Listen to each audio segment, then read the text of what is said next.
I got a messy desk. That's all right. I could use this.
I gotta warm up. There we go.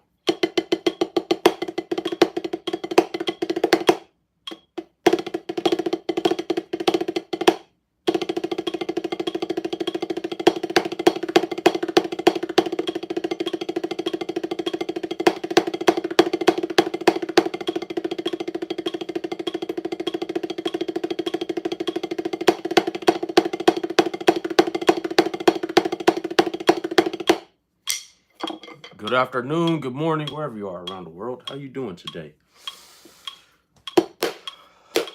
What's up, chat? Let's see. G Grim, first one in the comments. What's up? Doom L's Groove. Wow. However you say that. Do the paradiddles. I just did them. 100 beats per minute. All 30-second notes today. Can you do your fastest paradiddles? Not yet. I'm nowhere near warmed up. My hands are freezing. So I'm gonna have to warm up for a little bit. I'm gonna be on the stream for a little bit of time. So, you know, drop your comments. If you're new here, what's up? If you see me in the shorts feed or whatever feed, let me know. I'm still learning this new algorithm with the live streams, but said I'm an inspiration. Whiplash, it said I'm an inspiration. I'm a drummer and snare drum players. Love the videos. Hey man, I'm happy to be able to inspire y'all. Some of y'all, especially you. Can we get them likes up though? What's up? 40 people in here. I know some of y'all gonna leave. Those of you that's sticking around, you're not an NPC. Hit that like button. Make that like. Does the like button party on live streams or it just goes and does nothing? I don't know. It used to turn blue. I used to say, turn that like button blue. Now it's turn that like button party. Or turn that like button party. Come on, bro. Make that like button party. You said your golden hour cover is epic. I appreciate it. That's crazy. Golden hour is just now like getting recognition. I almost 2 years ago, I posted it as soon as that video released. Or that song released. So... and it's just now, I think it's at 70,000 views, but it took like almost 2 years. And but hey, that's YouTube though. The videos take a long, especially if you're a smaller channel. I mean, I know I got like about to hit 250,000 subs, but I think at this point the majority of you subscribed from my shorts videos, the shorts. So most of you guys don't watch the long form content that I be posting. It's all good though. I got a new format. I'll talk more later. I'm gonna warm up. Said you're the biggest fan. Appreciate it. I like toes.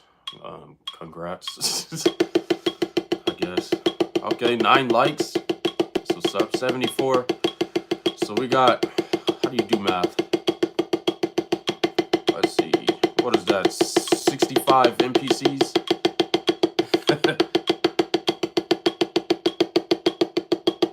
Are you guys fake like my haters are fake? Like a lot of people have been saying lately, I just make and edit fake comments for clout. That's the latest and greatest type of comments.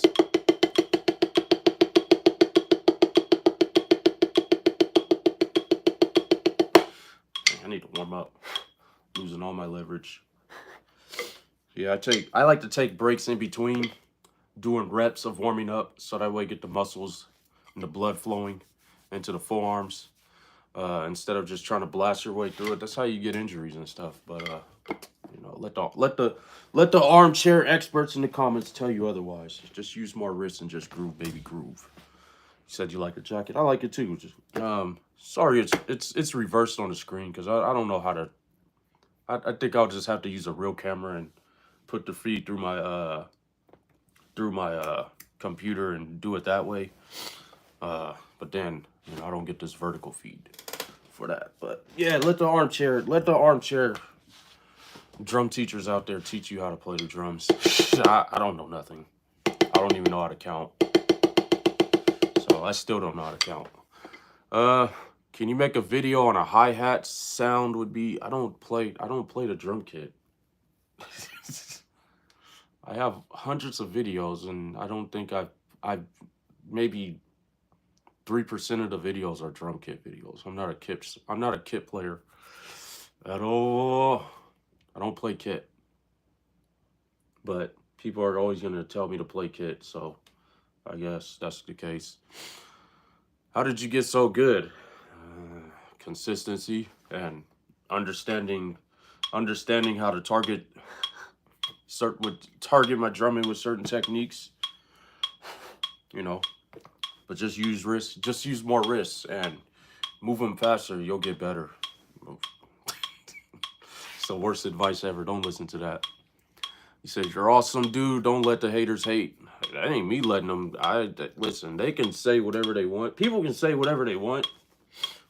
You know, they can say whatever. I can't control what the haters say or do.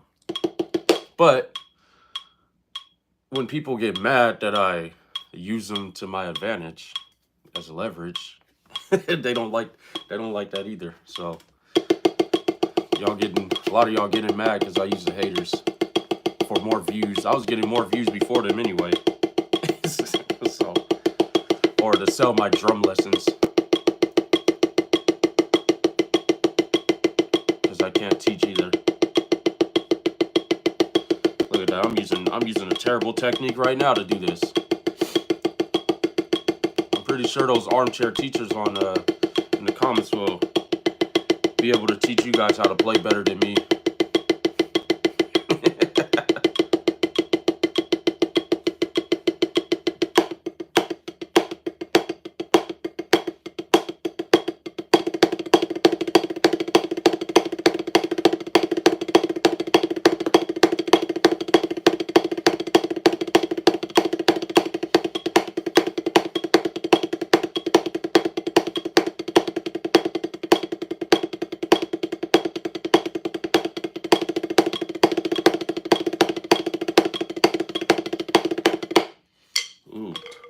Was that 4 triple paradiddles and then 2 paradiddles to make the phrasing corrected to redirect it again? So it's 12 likes. Okay, so we got 61 NPCs in the chat. Is that what we're interpreting here? It's only 12 of you guys that are real, plus maybe the people in the comments. I'm sure you guys in the comments like the stream, right? So we got 49 NPCs. He said, SDJ is a great teacher, guys. Man, I try my best to teach everybody what they need to know. Even my free tutorials that I be posting, free advice, they still say it's wrong. People won't take advantage of that though. Like, I don't know. My favorite comparison is when they compare me to like some of the top DCI snare drummers around the world. It's like, which are like probably less than 1% of all percussionists. They're like, oh, any DCI snare drummer would beat you. I'm like, I mean, if that's the case, I'm not worried about that. But your obsession with, everybody has an obsession with somebody else beating me or being better than me, when all I do is post videos. So the only time I talk is during the live streams, like right now, talking to you guys. say you love the hoodie. I appreciate it. Tom and Jerry got the greatest beef of all time. It's my favorite beef. They always fighting. He said, I'm in high school, try to be like you. Man, keep working at it. Use the techniques that fits the rudiments. I always say single stroke roll. And I'm not even the best match. My match grip for me is my weakness. I've been working on it, of course.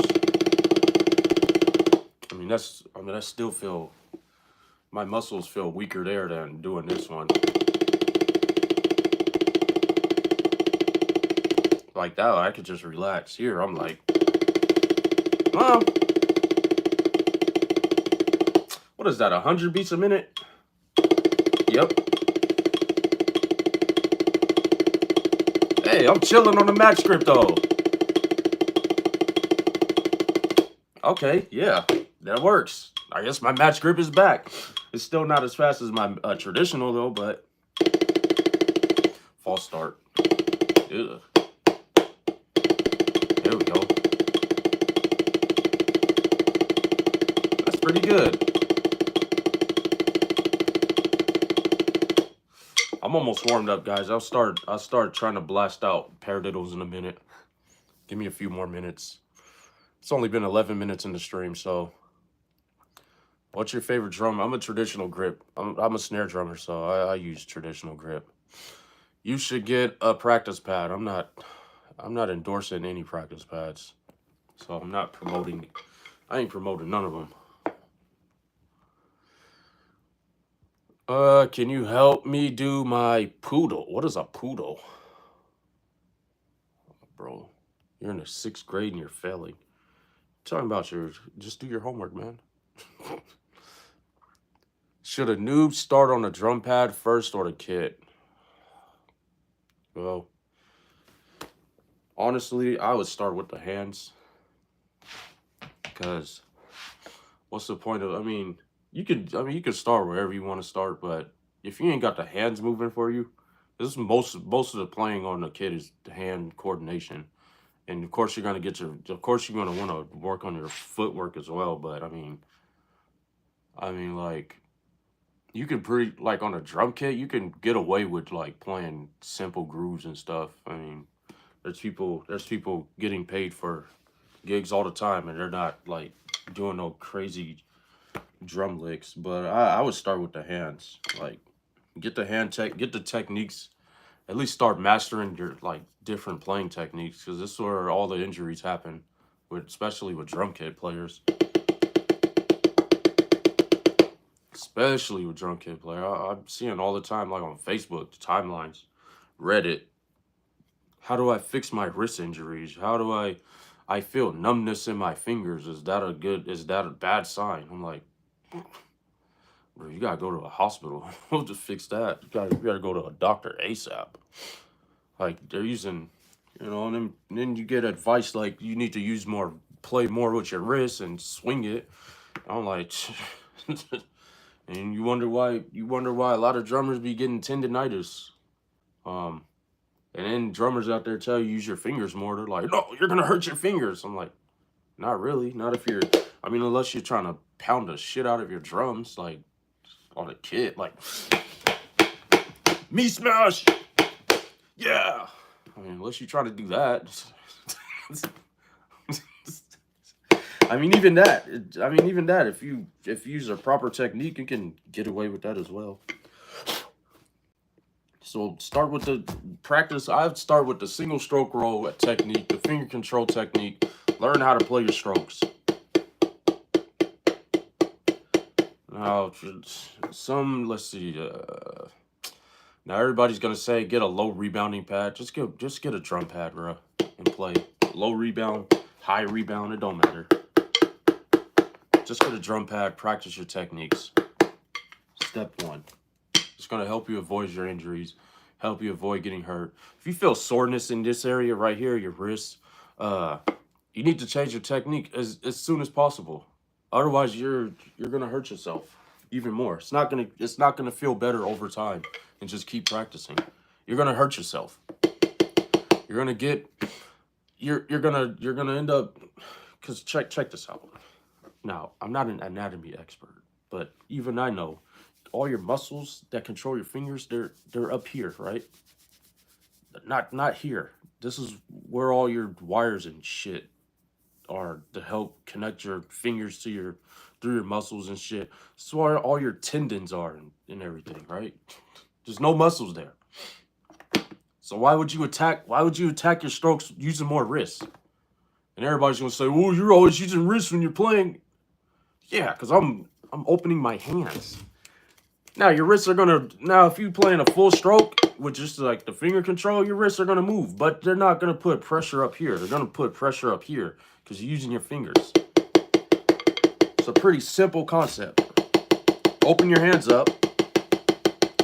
My wrists are moving, but this is the difference between this and this. It looks the same, but inside, my hands are opening up.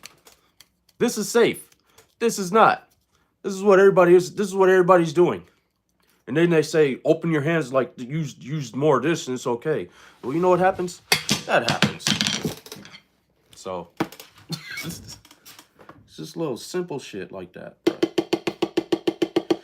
But you know, let the armchair experts teach you guys how to play the drums.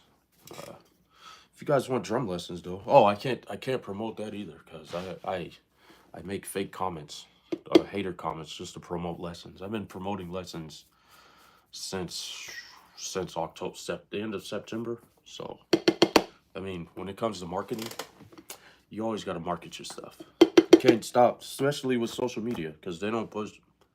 Most of the time, your videos get like 2 to 3 days of life, and then that's it, unless they go viral or something. But yeah, let the armchair experts teach you how to play the drums, and then someday you can like catch up to me and try to battle me, and then we'll see how far you've gotten. Cool thing is I got a 9-year-old student playing 30-second note double stroke rolls at 100. He's able to do this first time today. I have him holding it for 8 counts. I can say I'm a proud drum coach. A 9-year-old doing that. Not too many of them can do that. Not too many 15-year-olds can do it. Why? Because he listened to me. And here we are, a few months. This is a few months into. Let's see, I had him since November, and that's not the only rudiment. You can play a 6-stroke roll. I had him doing that. 7-stroke roll. A single stroke roll. I think his single stroke roll is at 90. We're gonna get onto it, right? So we can hold that for 8 counts. Pretty smooth too. You know why? Because I attacked his techniques.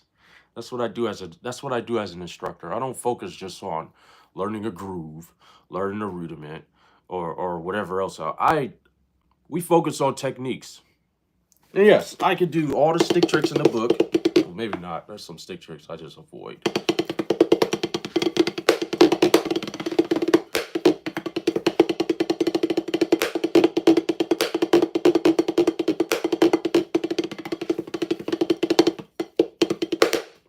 Those of you that's been like following my work for years, you know stick tricks is my MO. That's my thing.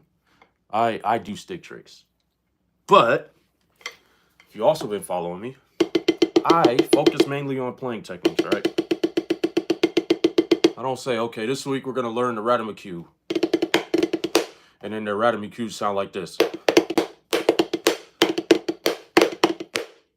Like what the hell? I had another student last week, a new student, come up to me, and his instructor never helped him with his techniques or nothing. So he's been stuck at a plateau with them for like the last 2 years or so, he said. And first thing he focused on is the technique. So we're gonna see how fast he can like clean it up by just focusing on working out the techniques. So just stuff like that, for example. Can you do a flamadiddle in 420 BPM? No, I can't. A flamadiddle. Is a flamadiddle just a flam paradiddle? Let's see. Or is there like an actual like flamadiddle? Or is it the same thing? I always get, I don't know. He said, "Hi, sdjmalik, it's me. What's up, Robster? How do you do the finger control technique?" Lucky you, I made a video on it. Just look up sdjmalik. Basically, it's a video that's about hand speed, pretty much the secret to hand speed, which is not really a secret. It's just people. It's just especially intermediate skilled drummers. They tend to ignore. They know it all. The ones that's been playing 2 or 3 years and a little bit in the intermediate level, but they know it all, and they're like, "No, it's not your fingers. Just use more wrists. I've been playing the kit for a few years." Or the center snare drummers that's been playing snare for 3 years. "Man, that ain't right. You ain't supposed to move your arm like that. Why are you flapping your elbows? Why are you doing this?" Guys, this is the motor technique off the traditional, right?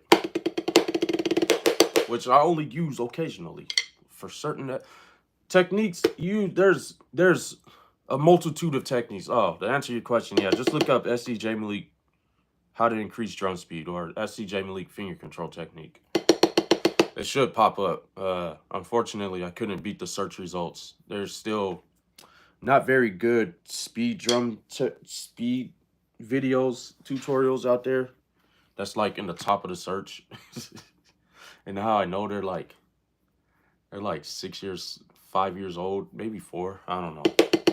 It's really hard to beat the search results in the drum community because the attention span, at least on my videos, are pretty bad. So they take a long time to like reach the right audience that's looking for those type of videos. But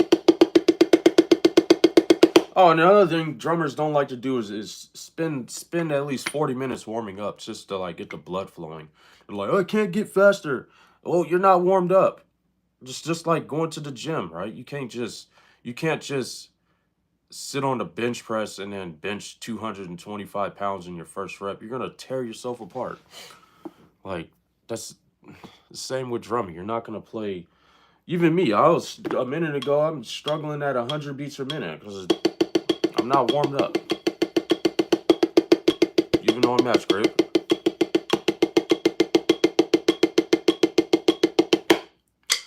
Yeah. I don't know who he is. Why do you guys keep asking? Do you know? I ain't naming names because it's in the chat. I don't know who he is. Stop asking. Y'all asked like 15 times. Bro. Can you do a roll at 1,000 beats per minute? Not a single stroke roll. Well. Here's the tricky part. Here's another thing that's been pissing people off. I've been getting a good laugh out of this. People don't know the difference between rhythms and tempos, man. And I have to explain in the comments every time. It's like they ignore my explanation and just say, "That's not right. Well, it's still off." Oh, here's a perfect example. 5 beats per minute here. Let's do it live because I'm not gonna make this.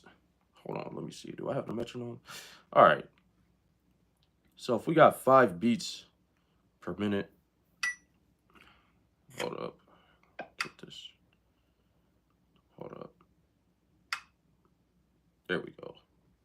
So we got 5 beats per minute. So what is it like? So you're gonna hear 1 beat every 12 seconds or so. There we go. So you can count to 12 or whatever. So they think I'm only gonna play 5. Like I'm gonna wait every 12 seconds and play, right? However long, go right, left. But in the video, I did a quadruple stroke roll, 16th notes. So I'm gonna play 4 beats every click. I'm not gonna try to count this, but let's see. That's tricky. 8, 9, 10, 11, 12. Pop. Yep. So we got that. That's just a small example, but they said I should only play one beat every 12 seconds, 12, 24, 36.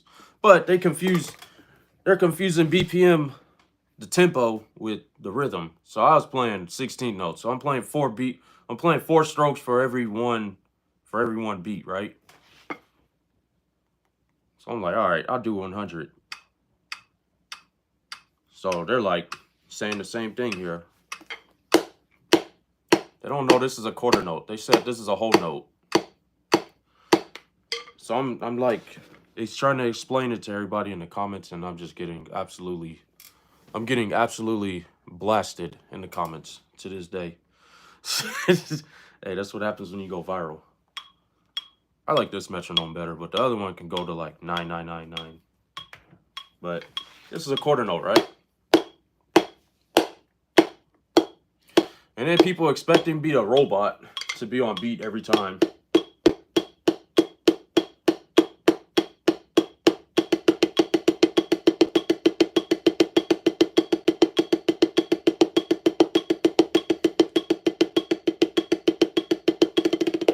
Yep. Here's your 64th notes.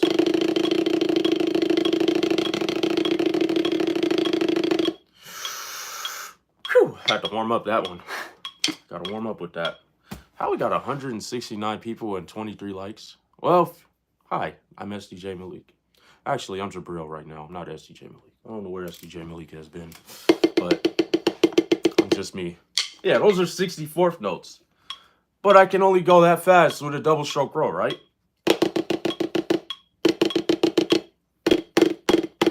This would be equivalent, right?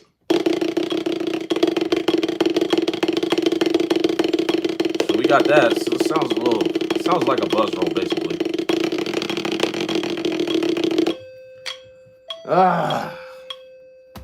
You guys gotta excuse me real quick. I think there's a package. I'll be back. Whoop. Enjoy the commercials. I don't have commercials though.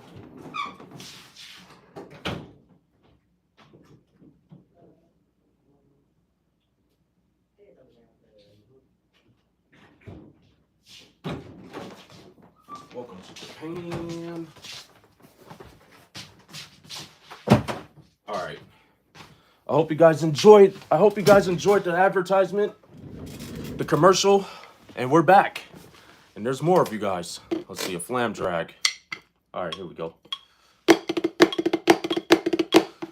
Ooh, if I try to play it in triplets, let's see. That would be more accurate. There we go.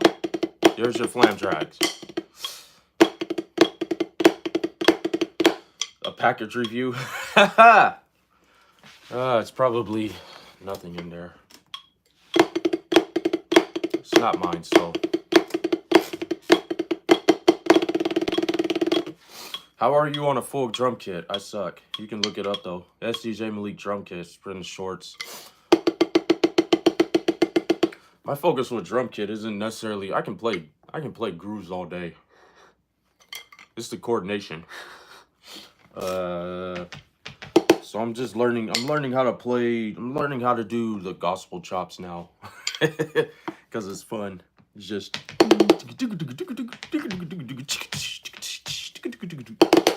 you know. No, a drum kit is I mean I could play all the basic stuff. It's just you know, work on the timing a little bit, which the timing is mainly because I was trying to get my foot more coordinated, which I think now it's even more coordinated than it has before. I've been messing around, you know, just without the kit, just doing a little workout exercises and getting that left foot going. But the hands are always ready. Here we go.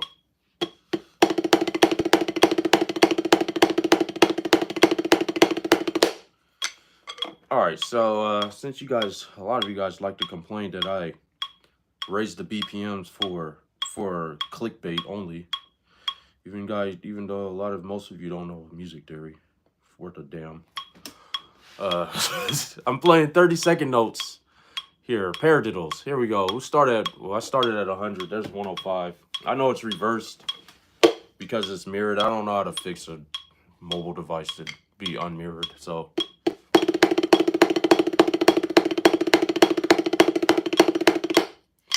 I was a little behind on that, but here we go. 110.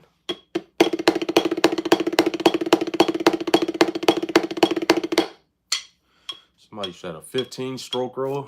Let's see. 1, 2, 3, 4, 5, 9, 10. Oh, that's not a 15 stroke roll.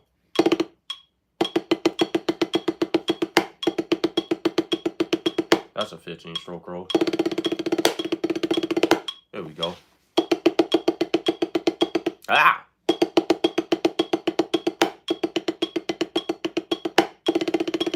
Oh,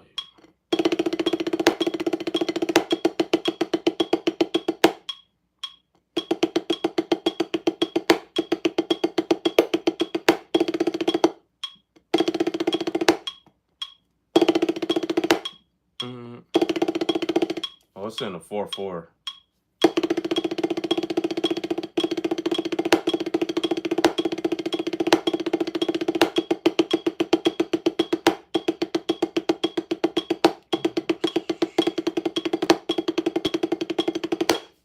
So yeah, let's see. 115.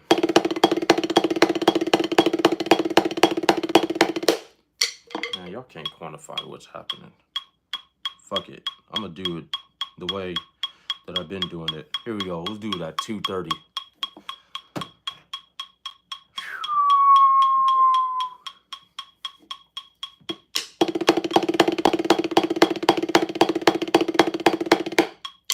That's these are all 16th notes because of the tempo.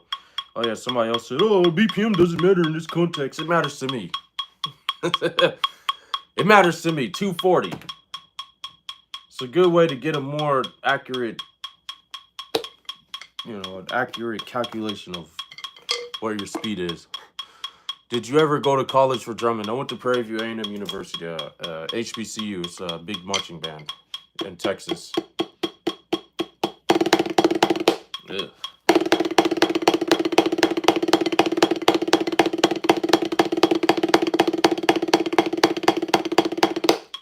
Still getting warmed up. That was 240 though.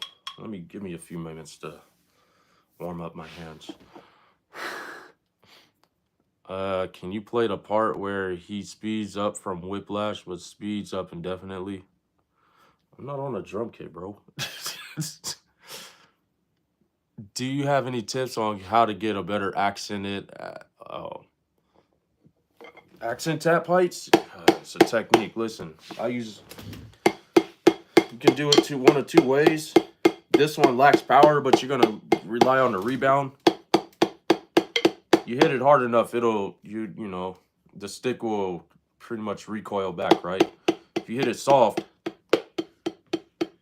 it'd be less recoil, but if you hit it hard enough, you can get it to recoil. Now, you gotta make sure your hands are open, so that way you're not putting pressure on your wrist. You'll be putting pressure up here instead, which is where you want to put it, in your muscles.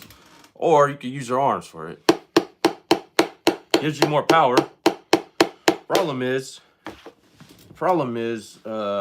it's easy to forget about your grip technique, right? So you gripping it too tight while trying to pound through it. Keep your grip loose. Still let the stick recoil and just ride with your fingers, right? Now in a marching band or a drum line, oh yeah, traditional grip, you're gonna rotate up and get the arm moving, right? I know you can't see me, but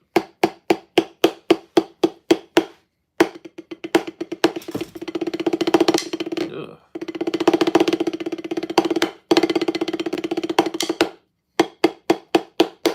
Oh yeah, it's all through the arms or through the fingers mainly, and rebound. Can you play book reports?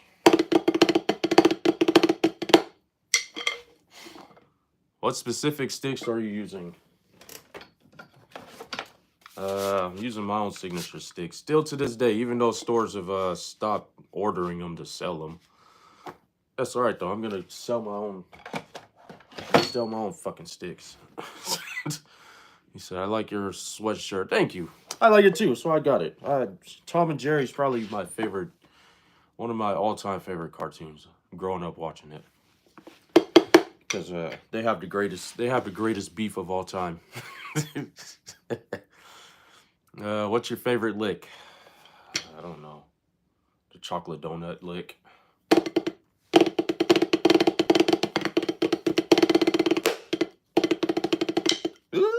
I ain't played it in years.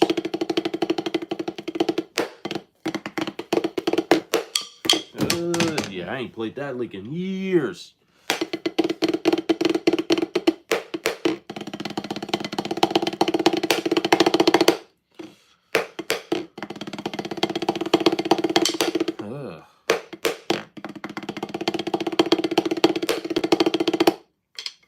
Haven't played that. Dang, I'm not still warming up.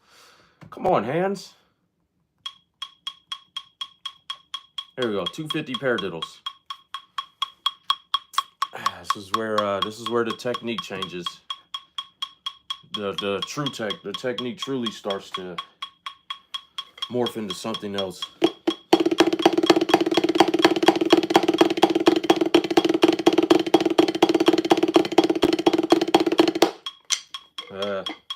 Still a little shaky, but yeah, I'm still warming up. Yay, you got some damn good shots, man. I appreciate that. Thank you. Have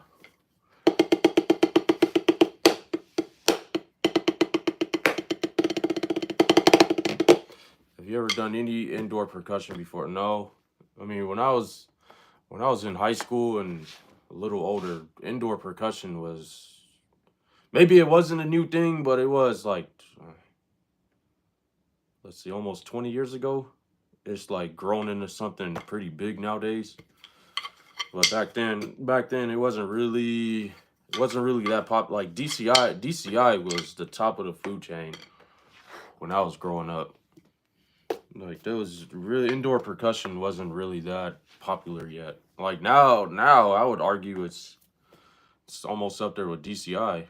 For drums, it's pretty equal or even more. I think more popular, maybe.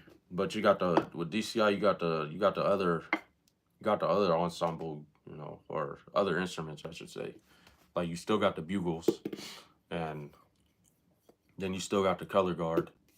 Whereas let's see, winter guard, you got just percussion, and then you got the color guard in there. Let's see, percussion, front ensemble, and then the color guard. Percussion and front ensemble is together. Matter of fact, I don't know if I'm mistaken or not, but I think I've seen the color guard mixing in with the drums as well in the indoor percussion. Is that what I've been noticing lately? Like they were throwing rifles or something. I gotta look up the video, but I think I saw that. I think I've seen a mix of that happening.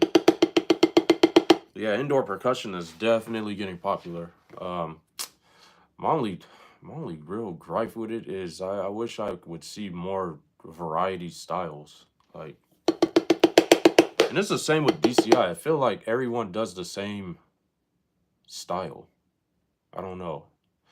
And let's see, rifle throwing is color. I know that. I'm saying they're infused with the drum, like drum line and front us, like they're a one whole group now, and not just before they were like totally separate. But no, I feel like it's like morphed into a DCI is one style, when back then, like even 20 years ago, it was not. That was, everybody had a different style, different techniques, different type of music play, everything. And now it's like morphed into one. Everybody wants to look and sound the same. But that's just me on the outside looking in. It's not the bastard or nothing. It's just what it looks like now. More and more. Like everybody's snare, like the snare drum tuning is all high pitched and shit. Sound like that shit hurts my ears. everybody has a preference in tuning. I know everybody don't like my tuning either. But I like the mid range. I like the more mid range sound. It makes the snare drum project more, especially on a snare line. But yeah, I don't know. I hate that shit. It'd be like, but yeah, I mean, who knows? I think DCI is now on has a senior category, all age category now. So people can't say I didn't. If I decide to try out and I make a senior core, people can't say, oh, he didn't watch DCI anymore. I'd be a DCI alum. Then what you gotta say?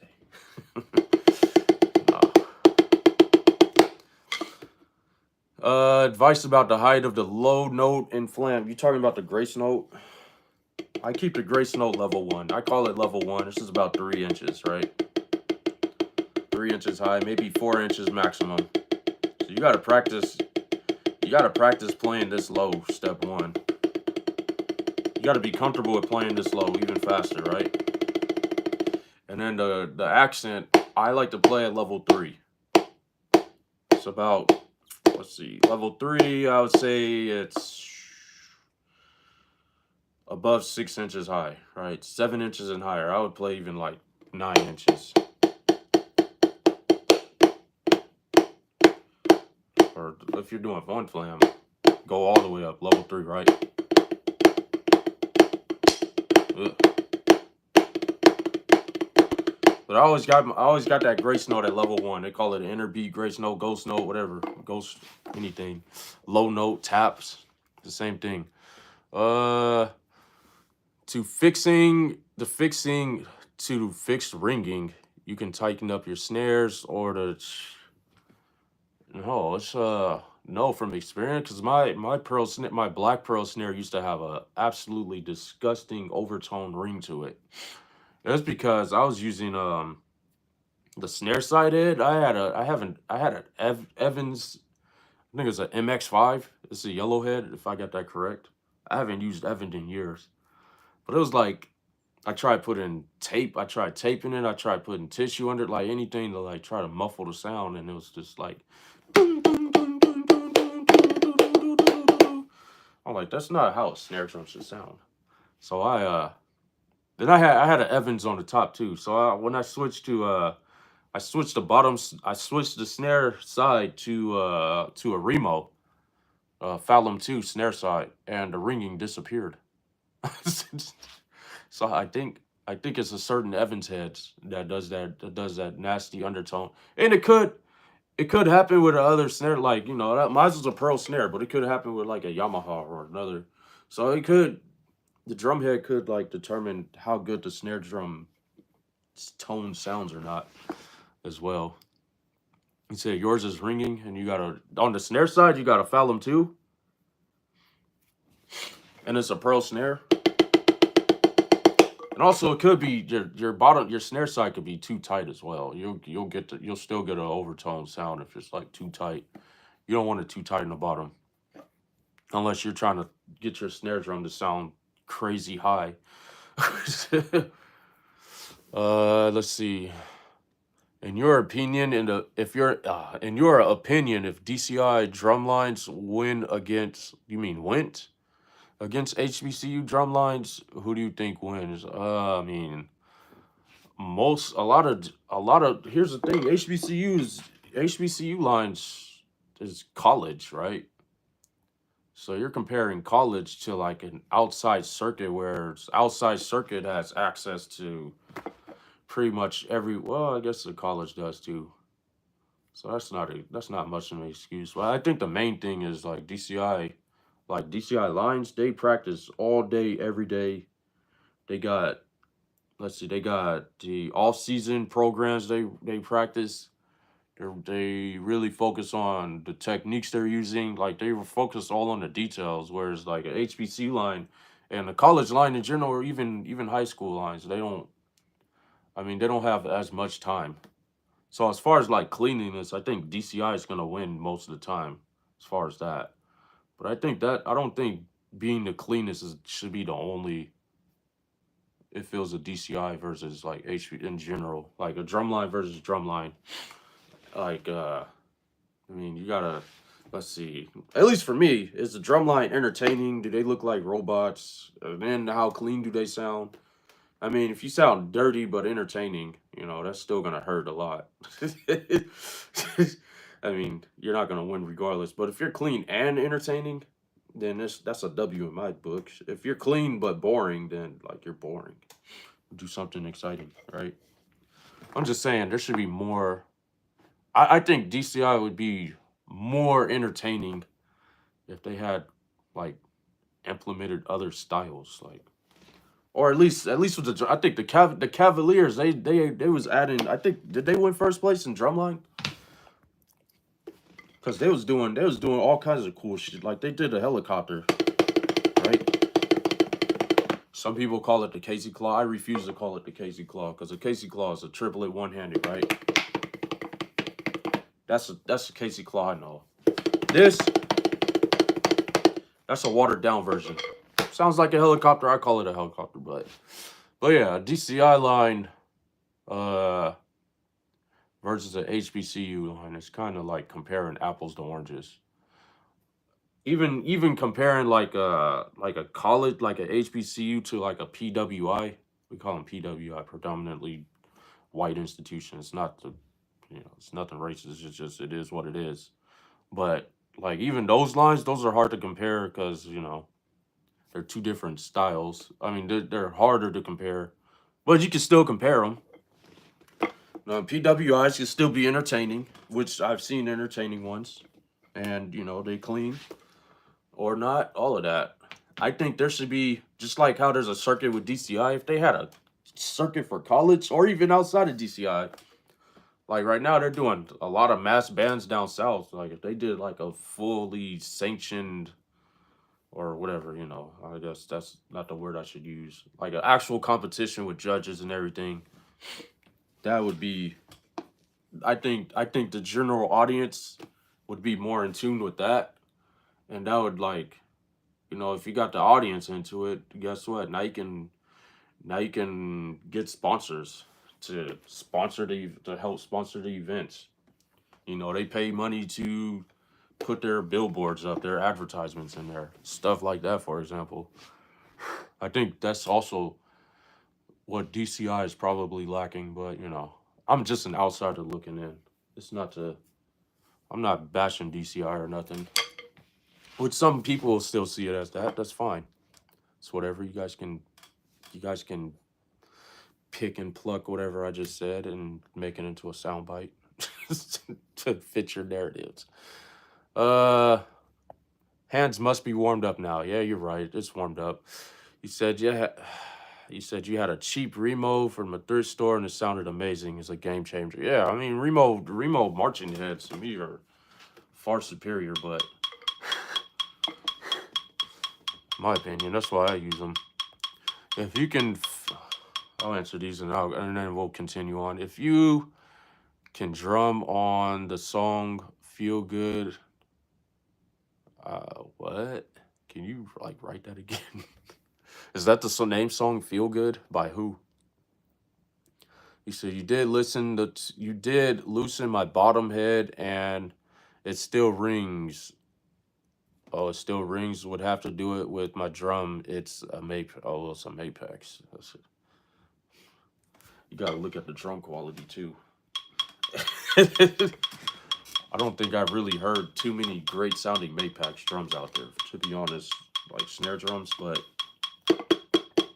I don't know. Maybe a Remo head fits with Mapex more. You should, or not a Remo, an Evans heads. That could work. Just saying from my experience with a Pearl snare, it's always been a Remo. So this is 260. Yeah, try it. Evans head. Try the Evans head. See how that is. If it's the same thing, then it's definitely the drum.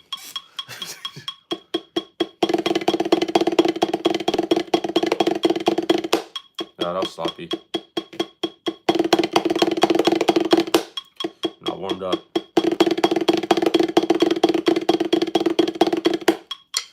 Yeah, from there I tried to smoothen out the paradiddle, That's tough at 260.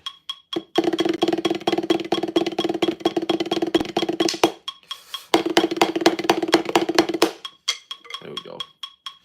No, 250 and up with paradiddles, trying to sustain them. There's like really no other way around it that I've seen so far. It's gonna sound the way it sounds. But here's 270. Tips on diddle. It's all about your grip and how you're playing your strokes. Here we go. Oh yeah, now you have to lower the accents pretty much all the way down if I want to be able to play it.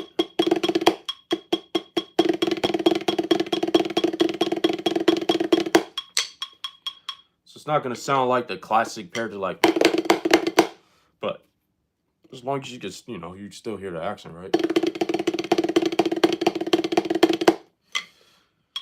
I'm still warming up, but I'm gonna try it at 280 in a second. Now before 270 was my max before it just all totally fell apart. Tips on diddle, yeah, like I said. All about the technique. Boop, boop, boop, boop, boop, boop, boop. Man, if you guys are in here, let's see, it's 20 of you, 33 likes. I know people like to jump in and out of these streams, but if you want to sign up for drum lessons, it's $20, starting at $20. So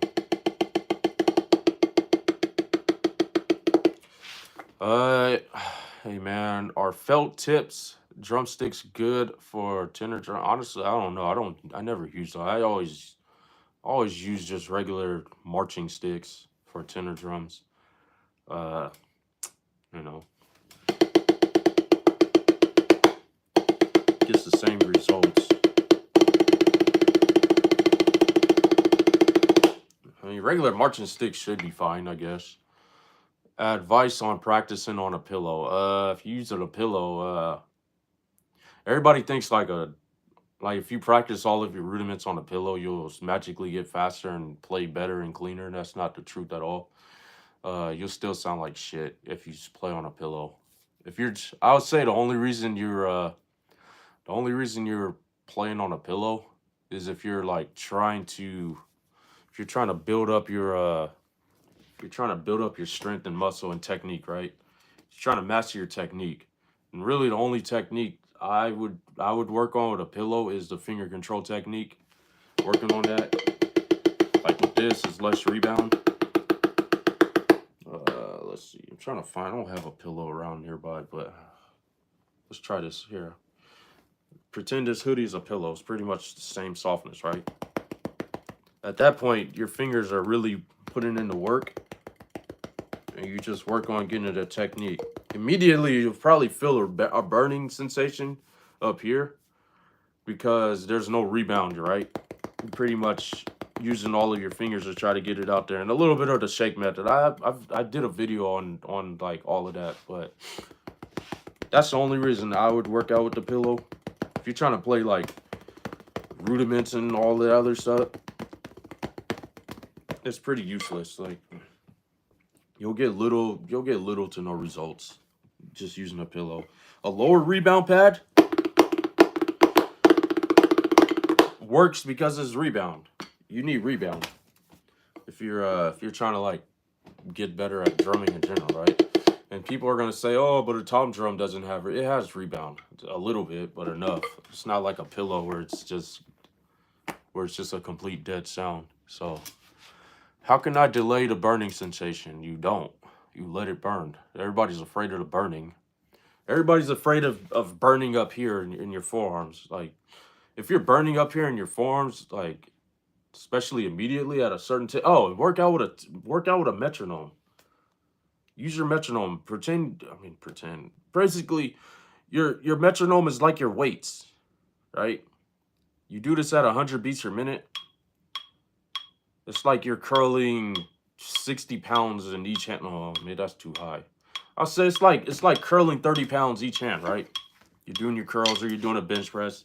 Same thing here. You're doing 100 beats per minute. And then you're doing you're doing a finger control workout, right? You're gonna feel the burn. Let it burn. Push through. All right. The burning means you're probably gonna hit muscle failure. Now, if it feels like if it feels like your muscles are about to pop out of your arms, then stop, take a break. You're probably doing it too. You're probably overworking, first of all. But yeah, all your strength and power and speed and everything, it's gonna come. It's gonna start up here. So let it burn. It's your muscles. It's your muscles activating. Uh, Try not to, same up here. You should feel it up. Now, if you're burning up here, you got to change it up here in your wrist area or here. You need to change your technique ASAP. It's a technique issue. If you're burning up here, uh, you're just weak. No, seriously though. You gotta develop your muscles. Let them develop. Hangers give rebound. Oh, that's fine. Anything that gives rebound, you can work out with. All right, if you're working on your knee, you're pretty much just working out. You pretty much you just want to target your muscles. That's the primary thing you want to do. That's it. Do you do online classes? Yeah. I don't know if I don't know if you can see the description in this live stream. Because they changed how vertical live streams are. So stupid, but whatever. Um, yeah, you can my contact information should be in my description. So check it out. Hit me up if you send a text message. I don't answer phone calls because I don't talk on the phone. Just text me or email me jabril@sdjmalik.com. But you'll get a faster response with texting. Can we see your fastest singles? Yeah, sure. Hold on. Yeah, let's do it this version. This is my fastest right here.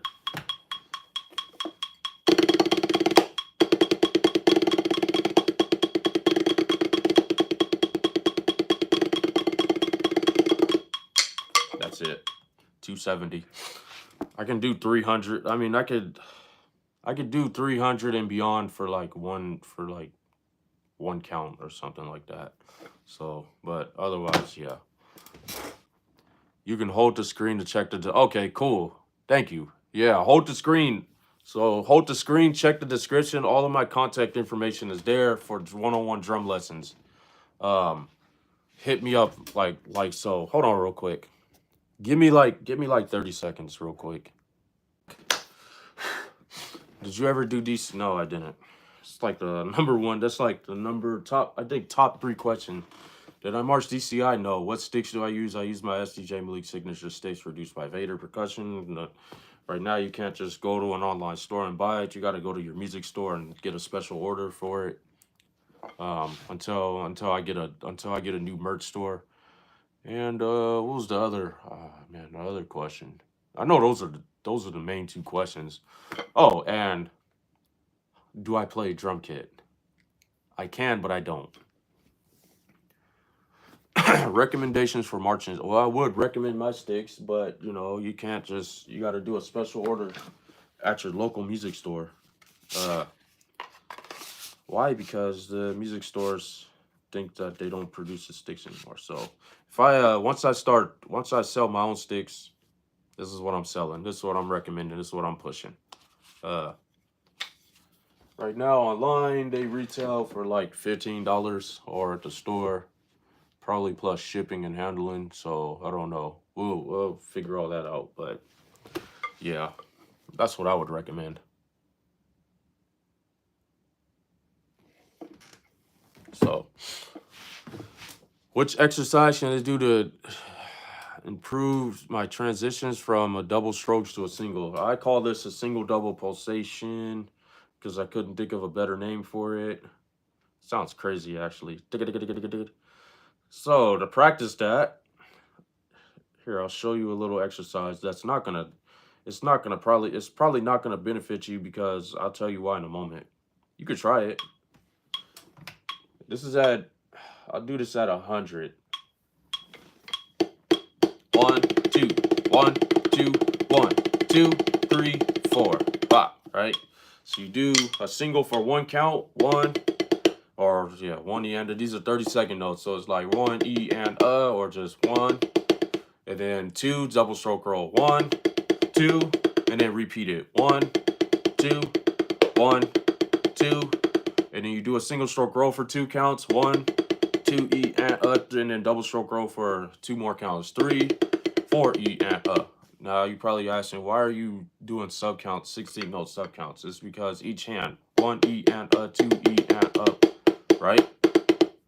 So, I like to keep things simple. So I try to make it as simple as possible to understand.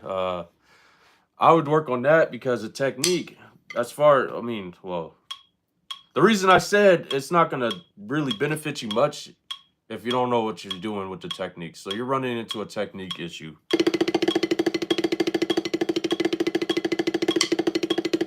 Or you may be possibly doing that, right? If you know if you do know how to use the finger control technique and the double stroke roll technique or the press control technique, if you know how to do clean doubles,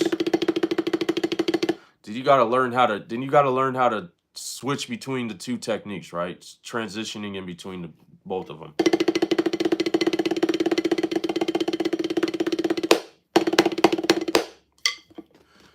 From experience, the single stroke roll has a different you're going to want to use a different technique than your double stroke rolls, right?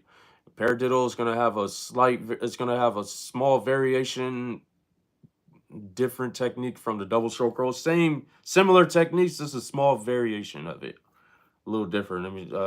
You basically, normally your fulcrum point is here. You're going to move your fulcrum point more closer to your pinky for a faster, like when you get to a certain paradiddle speed. For example, right? Giving away my secrets for free. But if you want drum lessons, if you want to sign up for online lessons, it start at $20. The link, you can press down for the link description, to see the description for, not the links, but my contact information is there. Hit me up. You'll get a faster response with texting.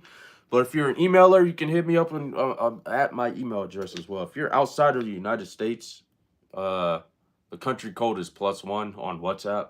And then just type in the phone number there. You can get in contact with me on WhatsApp. I talk faster than I think. So sometimes I...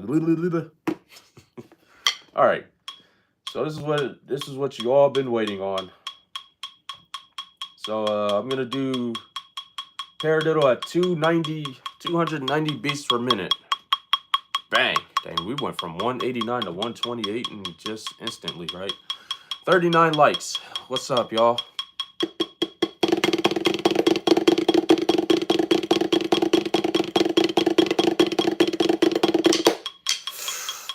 Wasn't that clean, and it wasn't too smooth, but I mean, hey, that's the beautiful part about drumming. Sometimes you can make your own interpretations of it. Like a paradiddle, you can do a paradiddle like this if you want. You can interpretate a rudiment many different ways. So I'm gonna just call it a different interpretation of a paradiddle.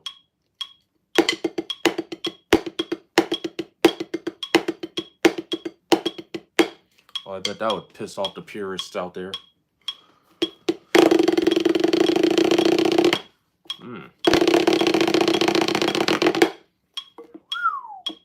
That was an angry double stroke roll. 64th notes. How do you get your double stroke rolls faster with traditional grip? Hey man, hit me up for lessons.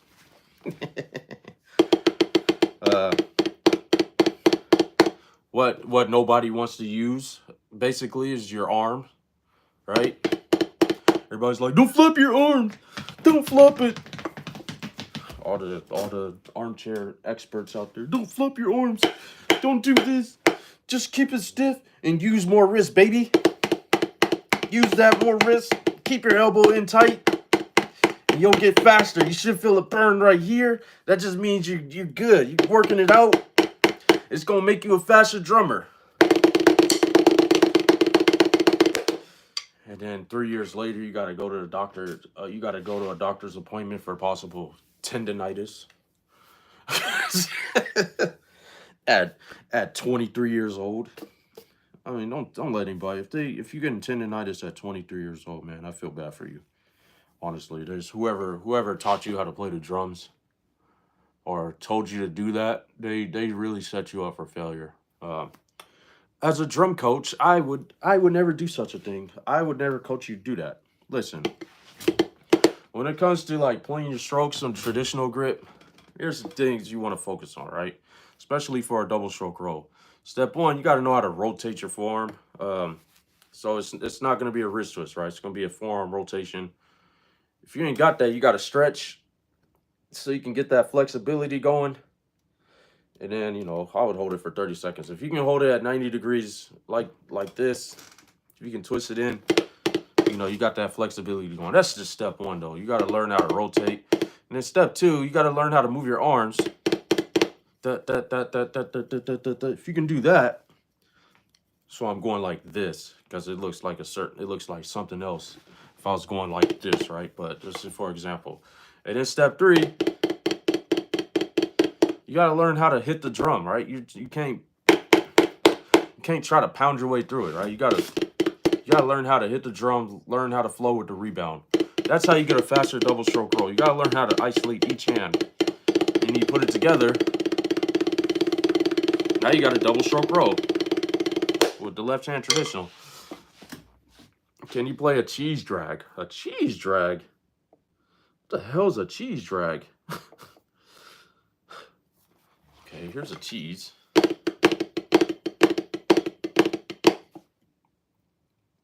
What is a cheese drag, bro?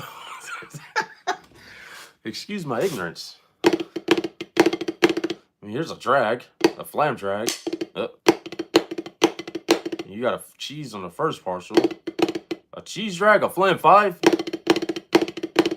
Or a cheese...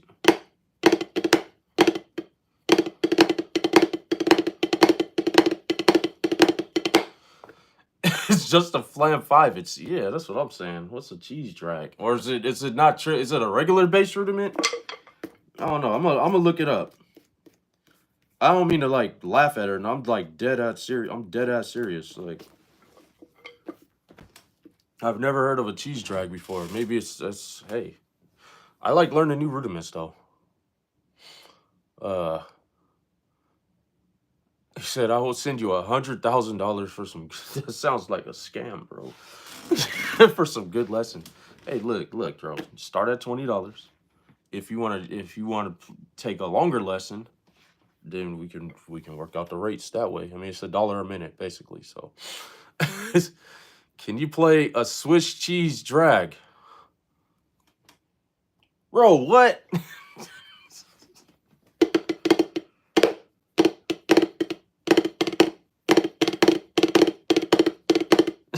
That's what it's just a Swiss Army. I mean, this would be a Swiss cheese. Oh. There's no such rudiment as a Swiss cheese, right? Yeah, right? Oh, you just messing with me? No, here's a Swiss. Okay, let's do this together. Let's do it live. Let's find this new rudiment, the Swiss cheese. So we got a Swiss, right? Swiss Army triplet. It's all right hand led, or you can do it left hand, right? Now check this out. Your cheese. You diddle the first partial. Now the cheese is going back and forth. It's all single, right? I mean, the sticking is a single, right? Hear me out. To do a Swiss cheese, you got to keep the Swiss trip. You got to do the Swiss Army triplet, right? You got to cheese that. So check this out.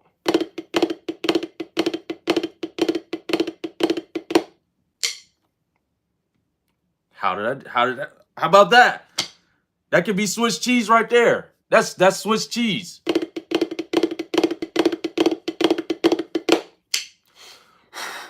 Said that's already a thing. Then tell me what the hell the sticking is. God damn, man. What is the Swiss cheese? What is the sticking, bro? That's already a thing. Tell me, what is it? What is the sticking so I can try it? You got to Swiss it up more. Yo, bro, we had marching auditions and I made... Hey, congrats, man. Keep up the good work. That's fire. What grade you in? Can you play a cheese Swiss Army drag flam accent? No, I don't even. Weren't you just playing Herdas on each hand? No, this is a Herda. I used a one-handed Herda. And I flammed it.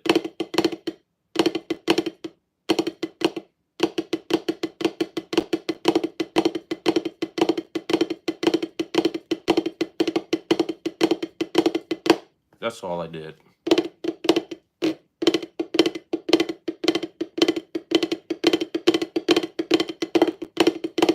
I don't care what y'all say. I'm calling that Swiss cheese until otherwise.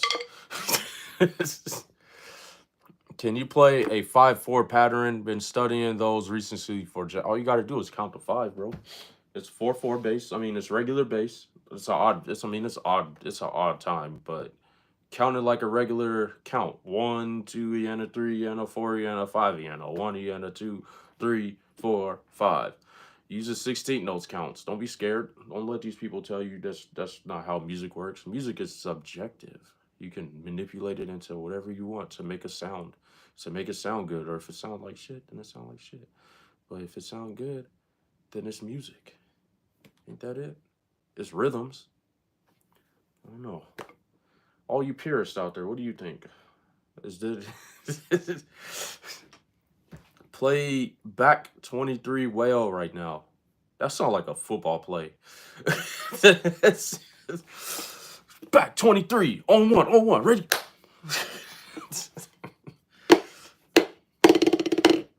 Can you play Flam Flam? Yeah. Do 999 Casey Claw, yeah, so I can get a fucking carpal tunnel after that.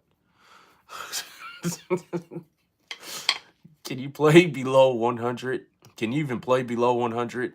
Yeah, I can. Yeah. Here we go. I'll play it at 80.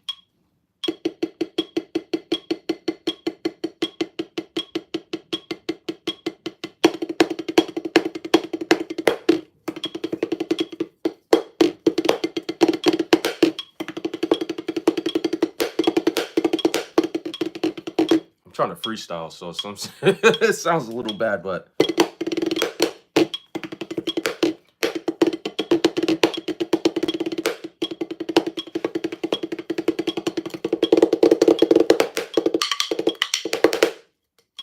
how's that? You want me to go slower? I'll go to 60.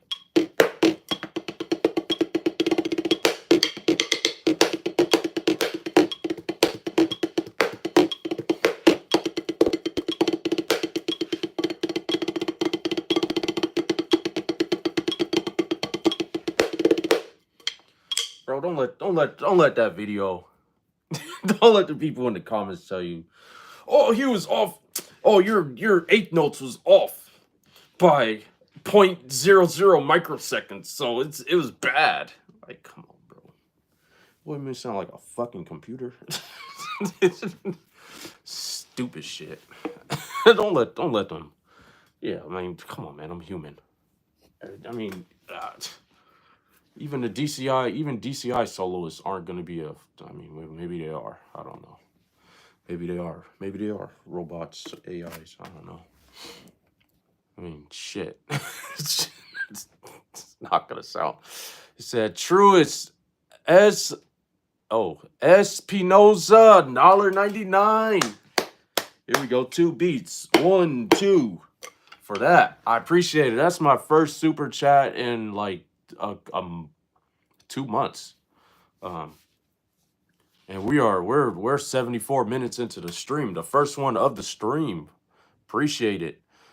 What's your advice for being on snare line? I got a few advice. Listen into your other snare drummers when playing. On your right, if you're on the, I mean, if you're in between, you can hear them on both sides. If you're, on each side, listen in and stop trying to overplay each other. Don't try to overplay your fellow snare drummer. Step 1. Step 2, whatever the stick height is, agree on it and stick with it, right? Everybody should have the same stick heights, so it sounds good. It sounds the same. That's the best way you're going to be accurate in your playing. Step 3, whatever grip techniques and playing techniques you guys decide on, all of you guys use it together. Don't try to deviate away from that. That's your best way you're going to sound your cleanest. All right. Um, those would be my top 3. Oh, and control your ego. Step 4. Step 4. Control your ego. And yeah, we all have egos. It's all about how you control it. Don't let it overtake the fact that you're already, you're good, right? Don't put others down just because you're on a snare line or you're the better instrument than other people. So it said my phone almost dead. Bye. Hey, peace out, man. Charge your phone. How could I do better as a captain of my high school line? Make sure everybody, because you're not just a snare line person, you're a captain. So make sure everybody's on point. You're not everybody's boss. Right? You're a captain, of course, for the drum line. But a true leader leads by example, not by bossing people around like a jackass. Right? So don't be a jackass. Don't be an asshole. Unless you need to be an asshole. Like if somebody's not listening or paying attention, get on their ass. But don't do it for no reason. And make sure, yeah. And that's it. Lead by example. That's all. I mean, that pretty much should cover everything. Right? Like if you're on a water break and you tell somebody else they can't have a water break yet, you're being a jackass. So if nobody's on a water break, then you're not on a water break either. If you're on a water break, they on a water break. If you're talking, they're talking.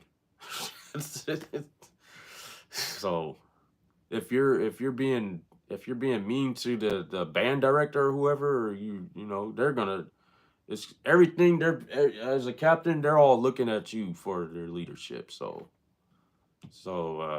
be a good lead by example. Can you play a quadruple paradiddle? Oh yeah. How do I know that's a quadruple paradiddle? Because it's because you would there's 16 notes. You put it on a 5/8 time signature.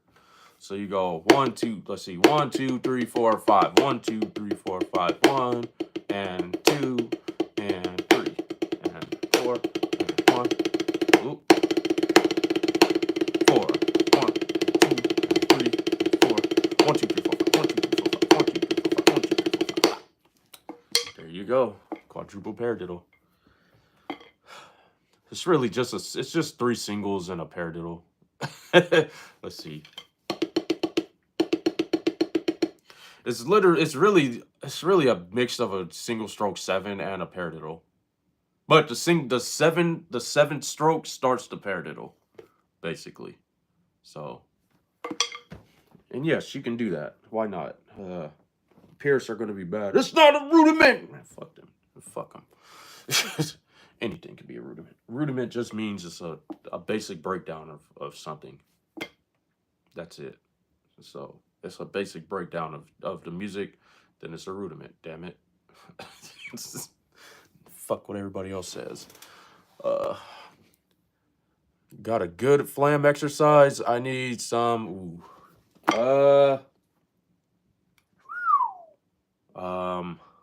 I do, but I can't. Let's see.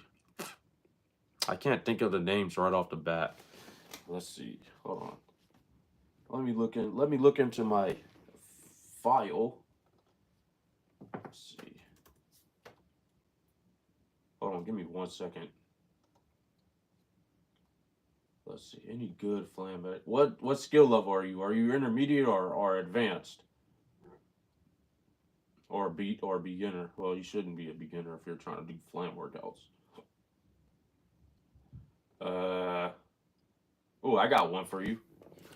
Do the flam action grid. Triplet bass. 1, 2, 3. Up. 1, 2, 3, 4. 2, 3, 4. 1, 2, up 3, up 4. 1, 2,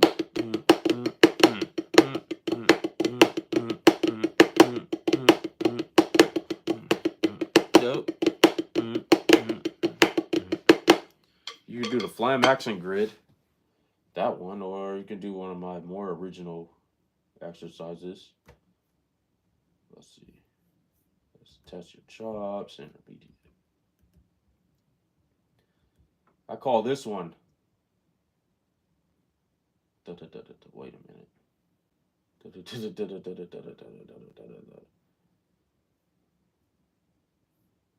Wait, no, that's not one.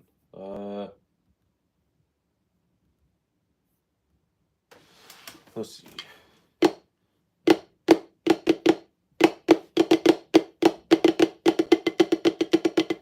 Oh, you could do flam. You could do storm of flams. It's in to test your chops. I think you can, if you go to the School of Super Drumming, you can find the sheet music in the video there. Oh.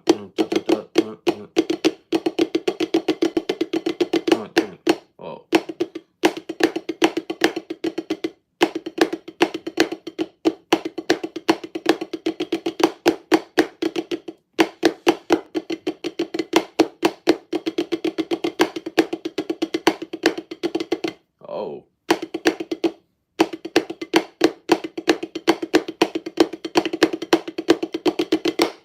Kind of messed with time a little bit there. Yeah, check out Storm of Flam School of Super Drumming. It might be on YouTube. If it's not on YouTube, I'll upload. I'll get it uploaded in the near future. So you can try that one. Storm of Flams. Brother using a vomit pad. I mean, shit, it's better than most shitty pads out there.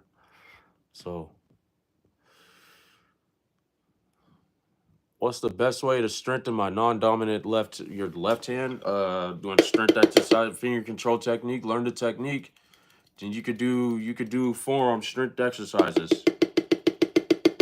Because that's where you're weak at. You're weak because you have weak ass muscles up here. Weak muscle fibers. Not to laugh at you or nothing, but just in general, everybody.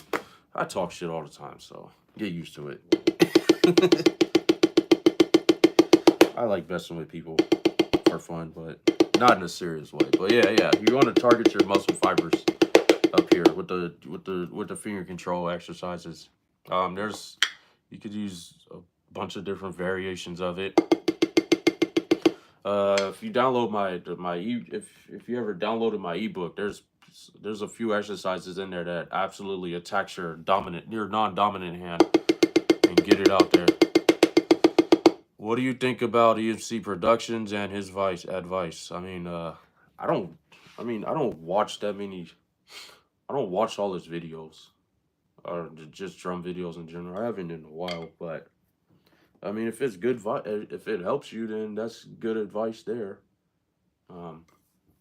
He's pretty dominant on YouTube in the marching percussion world, so everybody seems to trust his words. So I could leave it at that. I don't watch all of his videos, so I don't know what all of his advice is, but what you got to start playing drums in the first place? If you can get some sticks and a drum pad, start working on your technique. Step 1, beginner drummer. Fuck trying to learn every rudiment in the book. Learn how to use techniques. Once you got your techniques down, you can learn every rudiment in the book pretty fast. I got a 9-year-old getting ready. He knows flam chats, flam accent, Swiss Army. Let's see, the 5, 6, 7 stroke roll. Getting ready to teach him the I'm getting ready to teach him the 14, 15 stroke roll and other rudiments out there because he has his techniques down already. He can do all of this. And we spent a couple of months working on the techniques, not like years and years. Just keep practicing and eventually you'll get there in 2 to 5 years or whatever, or 3 years. I'm like, no, you can do that in a few months if you put in the time and know what you're aiming for. So Miguel Mendez, do you remember me? No. I don't remember that profile. I've never seen the profile pic, so. Is it a tone? Is it just a tone difference with the stick thickness? I get tired quick. Oh, if a stick is probably heavier. I mean, you got marching sticks, just like with like drum kit sticks, you got marching sticks that have different sizes and thicknesses, weights. Weight plays a factor. Then you got signature sticks out there that can, some sticks have a different weight balance than others too. So, but if you're getting tired quickly in general, you said that right. You get tired more quickly unless I'm using my thinner rubber grips. Okay, so um, you're gonna want to develop your muscles ultimately, your forearms. So, oh yeah, I do remember you now. Hey, yeah, what the? Okay, so I remember you now. Yeah, thanks for reminding me. Yeah, you got to remind me, man. Yeah, there's no such thing as a 16th note. She meant 16th. I mean, there's no such thing as an 18th note. Uh, she meant 16th note. Okay, yeah, yeah. So I don't think you can. I don't think there's a calculation of like what time signature. Not even a time signature. There's no note value. There's an 18th note. So yeah. Meant 16th note. Yeah, that's crazy. Hit a lick real quick before I do my homework. Here we go.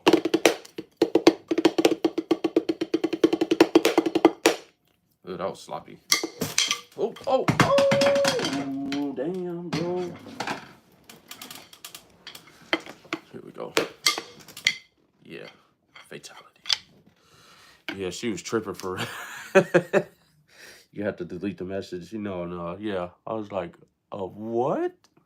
You know what though? It's crazy though. I mean, those people in the comments say like their band director or their drum teacher will tell them that this is how you play it. This is how you're supposed to play your strokes. And then then they go into my videos and tell me my technique is bad because this instructor said so, or whoever. I'm like, well, that instructor fucking sucks then. If he's telling you that, right? So garbage, just garbage advice. So I don't care what kind of PhD or whatever they got. Like, bad advice is bad advice. It is what it is. How long have you been playing drums? I've been playing about to be 30 years now. So, has it been 30 years? No, 20. About to be 29 years. Can you play a Blur's rudiment? I've heard of that rudiment, I think, but I have to look at the music, sheet music. Let's see. Do I even have it? No, I don't even have. I don't even have. Do I have it in the School of Super Drum?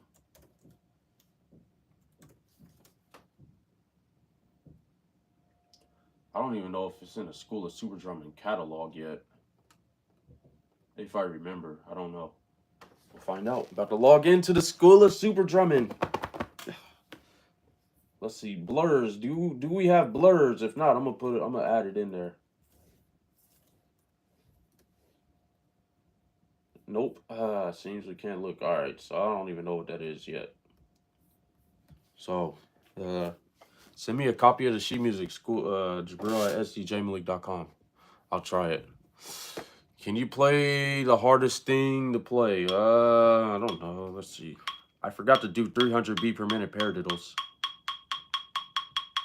Here we go. Here's the hardest thing. Hey, all 18-year-olds, 18 of you can witness 300 beats per minute paradiddles.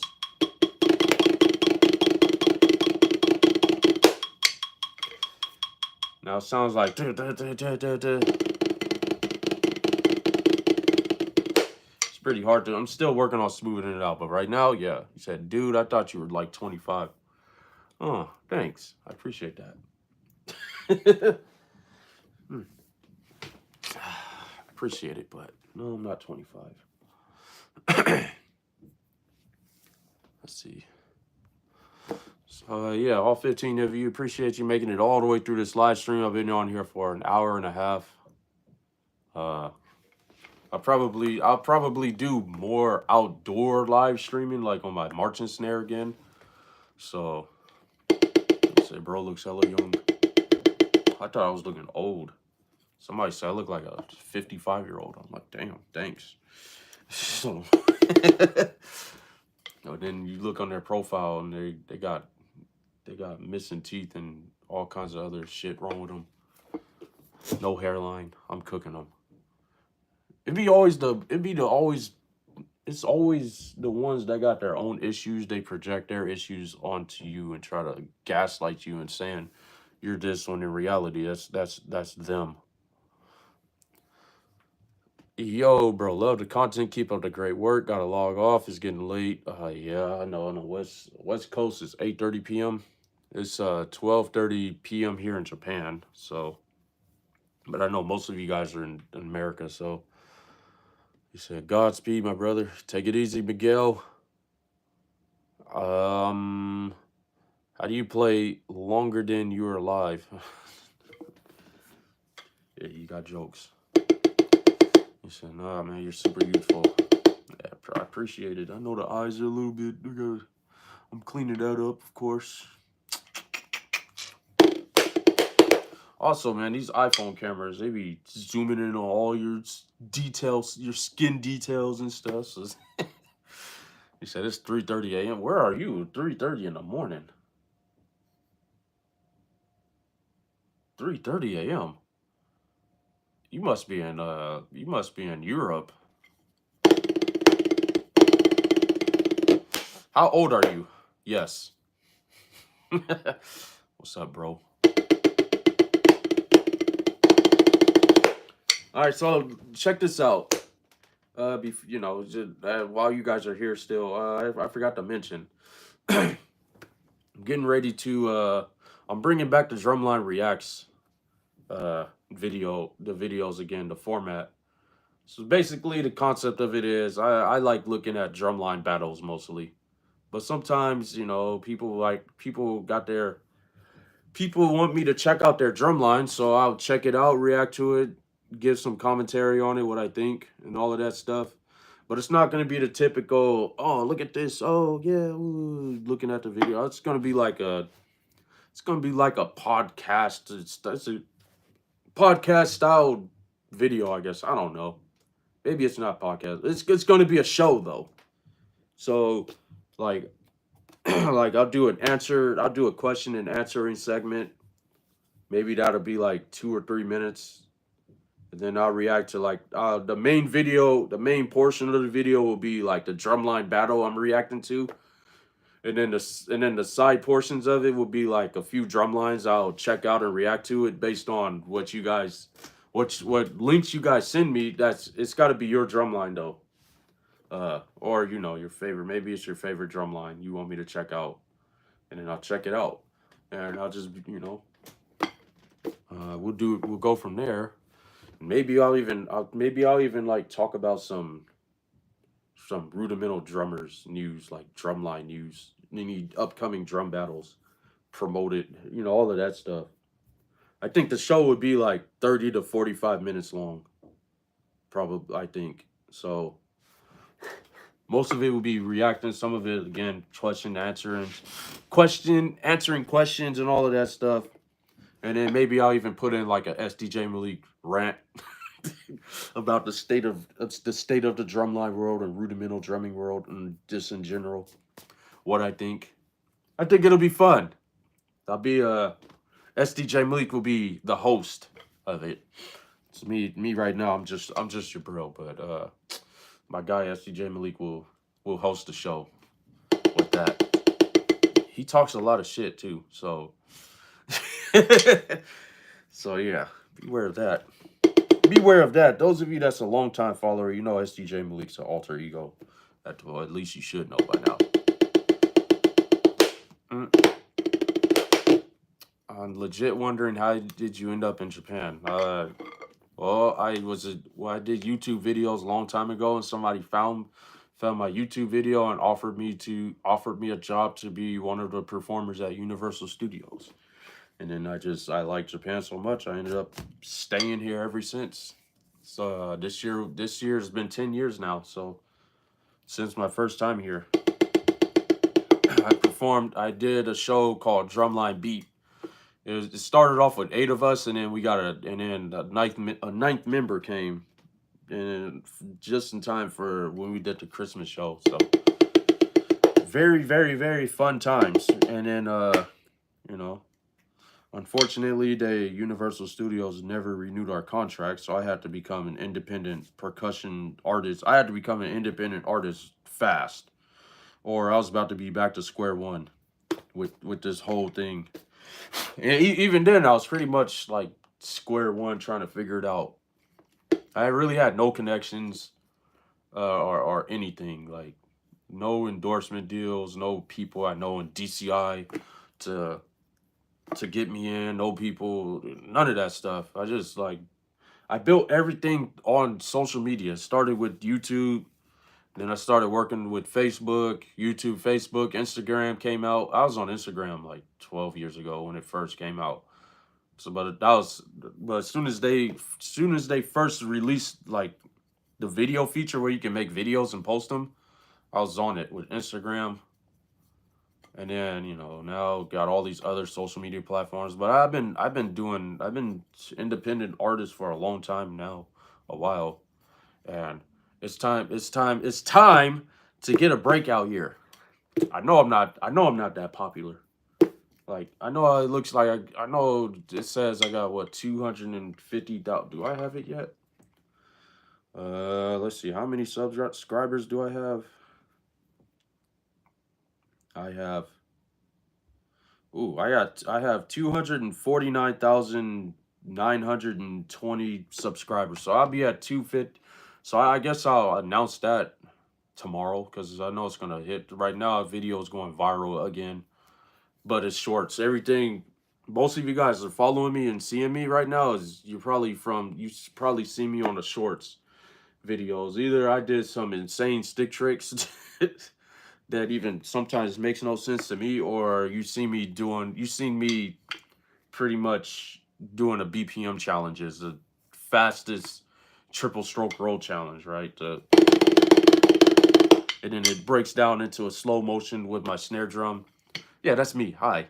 Uh, so that's pretty much how this channel is. Why it's has the many people it does that subscribe.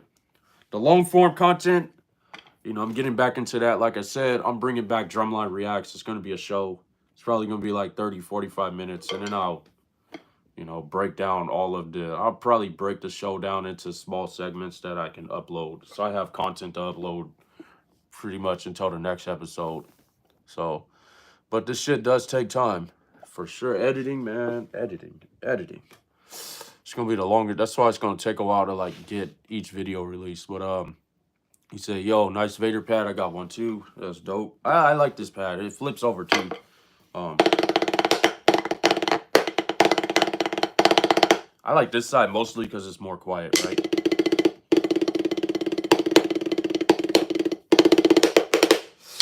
We have a record 203 people on the stream. So I'm going to do 300 beat per minute paradiddles again. Let's see if I can like clean it up a little more.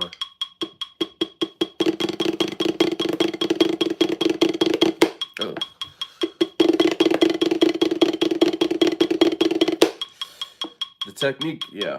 So, I mean, it may not sound like the best, but I mean, those who complain about it, let's see your 300 BPM paradiddle. Here we go.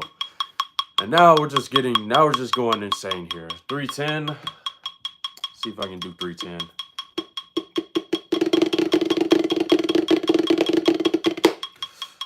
Let me warm up a little. Let me get the blood flow going a little bit. He said, this time you're logging off. Take it easy, Miguel. Yeah, the hard and soft. Yeah, I like the soft side. This is the hard side. I mean, I can play on whatever, but he said, well, I didn't know you were doing long form content. Yeah, I think most people that only watch shorts, you'll never see unless I attach a long form video to one of my shorts videos, you'll never see my long form content. But the thing with shorts, and this is a big problem with Instagram as well. I mean, not Instagram, with TikTok. Like you can grow a big following, but like it's really hard. They make it really really hard to do like a call to action. TikTok is the worst offender with this. So it's like you have to really get people to, you have to really persuade them to like go check out the rest of your content on other platforms. Otherwise, it's like, what's the point of having a big following? Even YouTube, like, if you're not seeing the long form content, what's the point of having a subscribe button at all and showing how many subscribers you got? Because that number is absolutely irrelevant. But yeah, I got long form. Right now, my main long form has been like drum chop challenges or drum workouts, and I talk shit in the commentary while you guys are trying to get a workout. I'm just in the background going on super rants. But yeah, please get on your kit. I'm begging. You're gonna keep begging because I don't play kit. Y'all gotta stop. Crazy thing is, people don't tell a trumpet player to get on a trombone. It's just because a trombone may be more popular or whatever. Like, I think rudimental drumming in general gets absolutely no respect. Even though it's pretty much mainstream now. You see drum lines like on the big stage all the time now. So, and it's only getting more popular. So, I'm gonna ride it out with rudimental drumming because I gotta see it through. I'm not just gonna switch the drum kit just because a few of you guys want to see it. Like, I'm pretty much done with kit for the year. What's your best contact? I tried to email you. You tried to email me before? Yeah, send me an email or send my contact information. All you got to do, somebody said, hold the screen, and then you should see all my contact information. If you send a text message, you'll get that's the fastest way you can get in contact with me if you're trying to do one-on-one drum lessons. Yeah, because even with the email, like I email people back and I don't get a response. It's weird. So the best way to get in contact with me is send me a text message. The contact information is in the description. You can see it by holding it down. So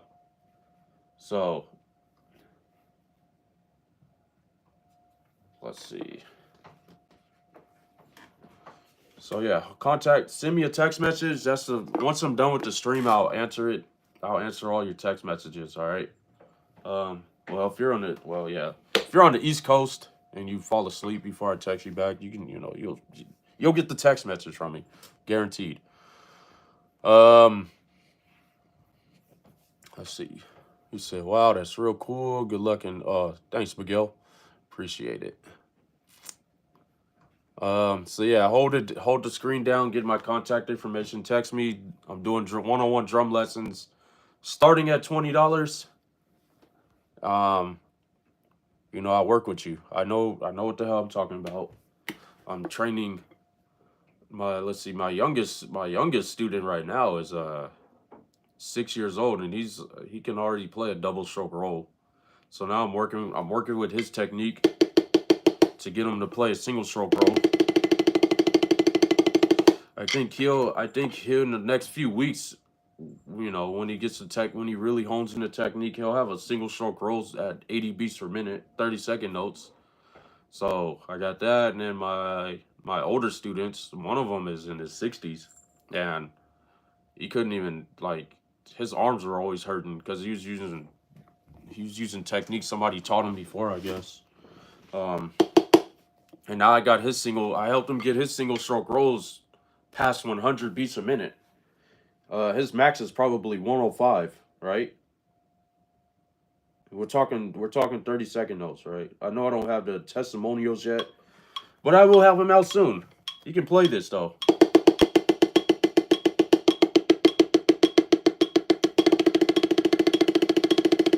Right? He can do this right now. So we're working on getting his technique going, and then another one that's I think he's in his mid-20s. He went from a 90 beats per minute single stroke roll. Now he's at 110, 115. So just from showing him exactly what he needs to work on with his technique, and now he's like flying. He's a kit player too. Now he's flying around on the drum kit. So I got people. I'm getting results for people. in a timely manner. I know some people are like, oh, the price, it should be $10 an hour. I'm like, well, you get what you paid for, bro, and it is what it is.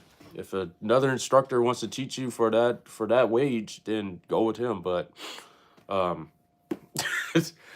I'm inevitable. You're gonna come back to me. You're gonna be like, you're right, SD. You're right, Jabril. You're right, Jay. I should have just came to you the first time. We would have been, we would have been done in 2-3 months. You would have been off doing bigger and better things, right? Unless you wanted to just like continue to work out with me. But he said, what is the biggest roadblock when getting better at drumming and how to technique? Understanding the techniques of what you're doing, how you're playing them. And here's the thing, by techniques, I mean, like, for example, especially with kid drummers, the double stroke roll is the biggest struggle, right? Everybody, you know, I mean, single stroke roll is a struggle too, but not as much as like, they're told to like use the push pull technique to play a faster double stroke roll. And I'm like, the push pull technique is probably the most difficult technique to play, first of all. Second of all, it's not a really good technique if you're trying to play like, if you're just trying to play a smooth double stroke roll around a kit. Why would you try to push pull your way around it? You know what I mean? You lose control a lot of time. Like, it's good for like using a hi-hat and stuff like that, or you're riding a cymbal, or you want to do some cool grooves with it, stuff like that. But like, so stuff like that, you're probably using a technique that isn't best suited for the rudiment that you're playing, for example. So that's how you immediately improve your skills. And no, it's not gonna be an overnight fix. Once you build in a certain bad habit, it's hard to break out of it. So like, you'd have to brute force your way into better habits using a better technique that fits that playing scenario. So he said, dude, $20 is less than half of what I would expect to pay. My piano lessons as a kid were 40. Well, I know piano lessons are pretty expensive. From my understanding. But I mean, the price is the price. If it's a good instructor, you're gonna be really good at piano, right? And it could get you to levels faster than the average person, right? You have an advantage over people, especially if it's a good instructor. So, like I said, you get what you pay for. But if you want to go to your local music store and like and spend $30-$25 an hour because it's cheaper to learn how to play a paradiddle and to learn how to play and never learn how to learn nothing else, keep doing that. And yeah, you're gonna say, but what about beginner drummers? Like I said, I got a few beginner drummers that's intermediate level now. It's been with me like a few months. It takes time, right? I think the one, like I said, I mentioned a couple of them. They're at beginner level. Never picked up sticks. Some never picked up sticks in their lives, and now they're playing a single stroke roll, 80 beats, right? And not just, I'm talking actually smooth. They know what they're aiming. They know what they're targeting because I taught them or showed them and told them how to do it. So, it is what it is though. $20. Let's see, the $20 rate. I brought it back, but it's not a long time. It's 20 minutes, right?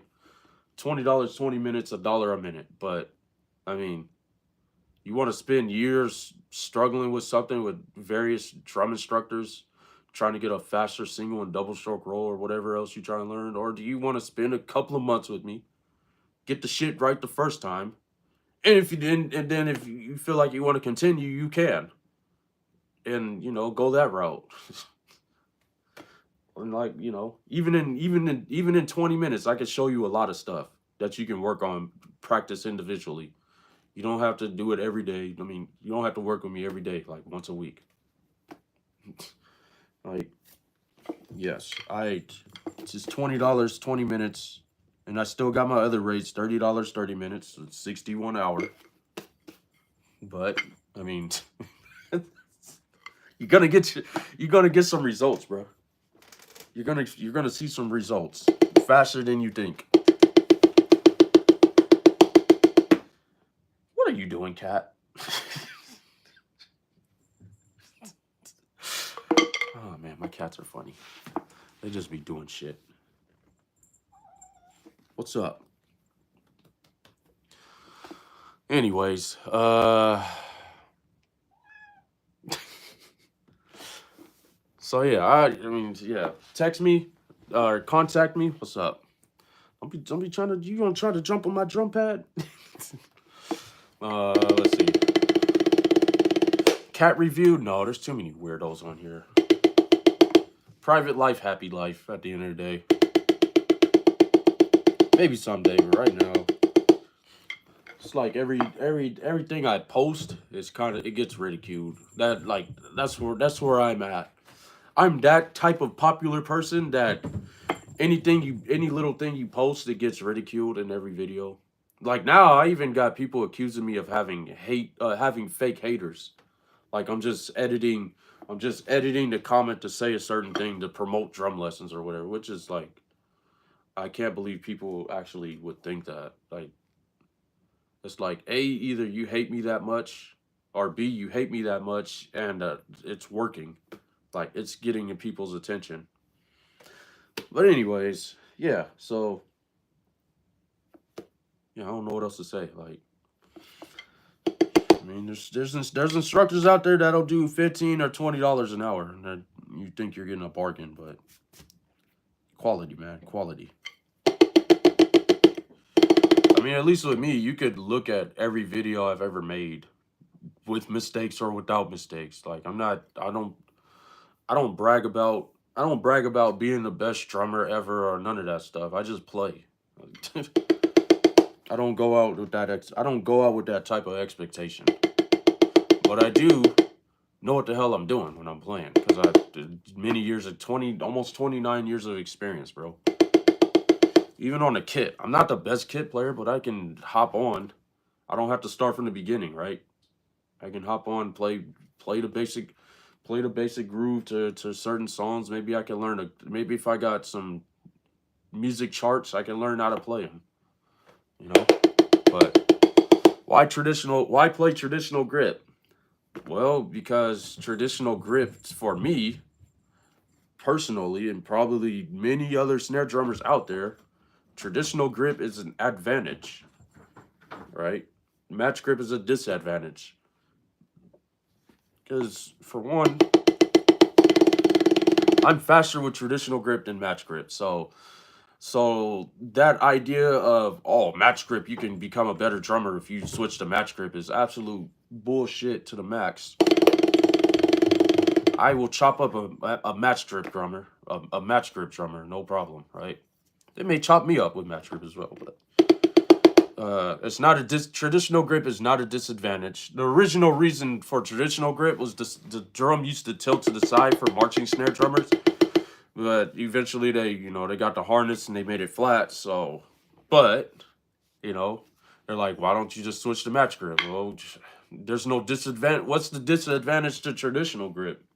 Like, if you could give me 5 reasons why not to use it, then sure. But if it's like one reason, like, oh, it's too hard. Well, drumming is not easy, right? I mean, match grip is hard. You think it's just, oh, all you got to do is hold the sticks like this and go, and that's easy.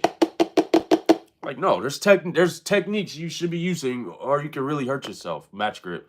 Actually, there's more injuries with match grip drummers than any other drummers out there, because you like to do this, right?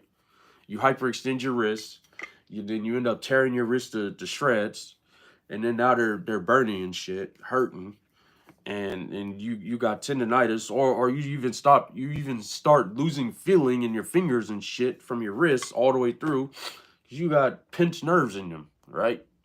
You got carpal tunnel problems. So by all means, if you say you get more injured with traditional grip, that's not the truth. You get injured with both, because if you're not using the right techniques. No, I could use match grip nowadays.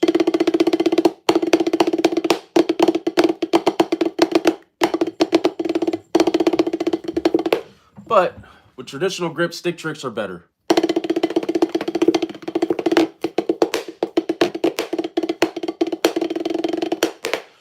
So there you go. Why traditional grip? Because I can do it. Why not?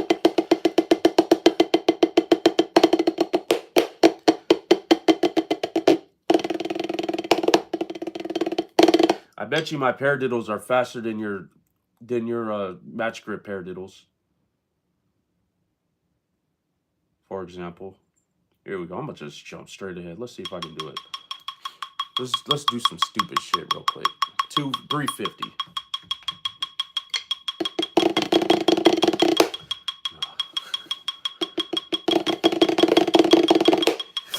Nope. I'm not warmed up yet. I'm probably not gonna get warmed up. I did it the other day. Not clean, but I mean, just at least I got it.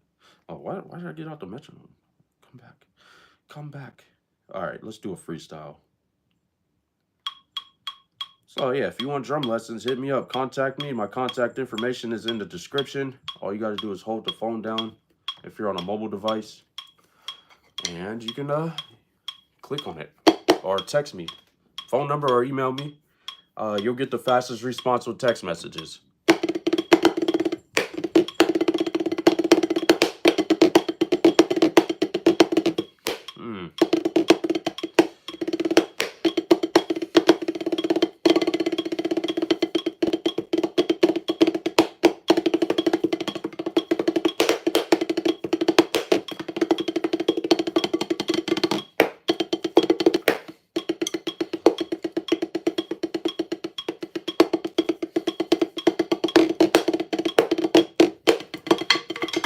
I tried it. I haven't done that trick in a long time. What tips would you give to work on staying relaxed while techniques?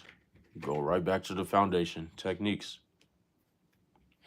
That's techniques. Using the right techniques. If you're trying to use a finger control technique for a double stroke roll,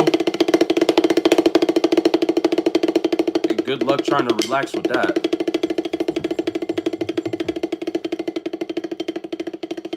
Whereas if you use the right techniques, you can totally relax. Basically, the idea of relaxing versus being tense is like, if you know how to like squeeze and flex your muscles, so you're doing this is tensing up, right? So if you feel your muscles tensing up, either check your techniques. Like if you feel all your body tensing up, you got to check your techniques. That's pretty much, yeah, that's it. That's all I got to say about that. Techniques. Use the techniques that fits that whatever you're trying to play, that playing scenario, right? So that's how you play relaxed. Respect to the GOAT. I appreciate you, Gold 5. Gold 5 actual. All right, let's look at the stats. So we had 200 people at one point, but YouTube changed the algorithm, so now I show up on the shorts feed more so. But 22 people, 48 likes, $1.99 on the stream. I've been on here for 2 hours. I'm gonna probably do more. I'm gonna probably do my live streams more so outdoors, especially now that the weather is starting to get a little better. It's been raining a lot here, so and snowing a little bit of snow, but not mostly rain. So he said SDJ here. I just saw this now. Just saw what? What's up? Marcus W with the win. What college did you march for? Prairie View A&M University in Texas. Marching Storm.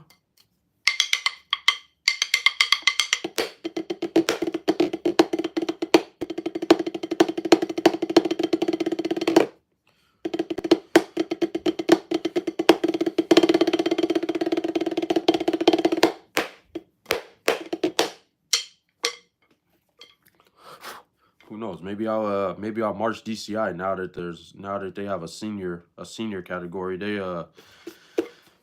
They absorbed DCA, so that's gonna be something I follow a little bit, see how that goes.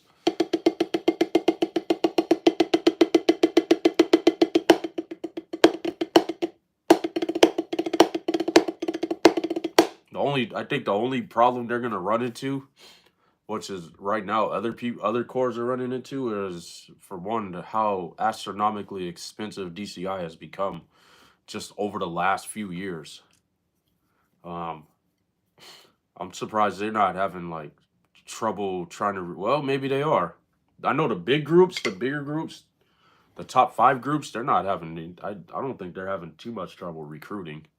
That's gonna be the other. It's gonna be everybody else. That's gonna have trouble recruiting. How long should you practice daily? Honestly, it depends on what you're practicing. If you're like, if you're if you're training your muscles, like you're doing workouts, no longer than probably 40 minutes, 45 minutes. That includes a warm up and everything. So a warm up, and then maybe you do like an endurance workout. Do that for about 15, 20, or like a few, however many reps, maybe 5 max, depending on what the exercise is. About 45 minutes. If you're like if you're working on music or whatever, spend all the time you need on that to make sure you get the parts down. Basically, I guess my point is don't put too much emphasis on how long you should practice before you should end a practice. Practice however long you feel like you need to practice. Like if you're struggling with a part, take the time to practice. Don't think about how long it takes. Just focus on trying to get the part down. And if you're struggling with the part, then take a break. Let the muscle memory kick in for you, and then you can think about it for a little while. And if you feel like you can do it or get the parts down, then jump in it.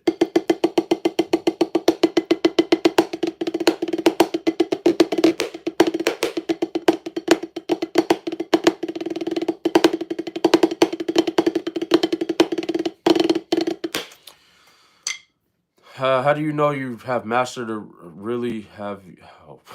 How do you know you have really mastered a rudiment when you could just?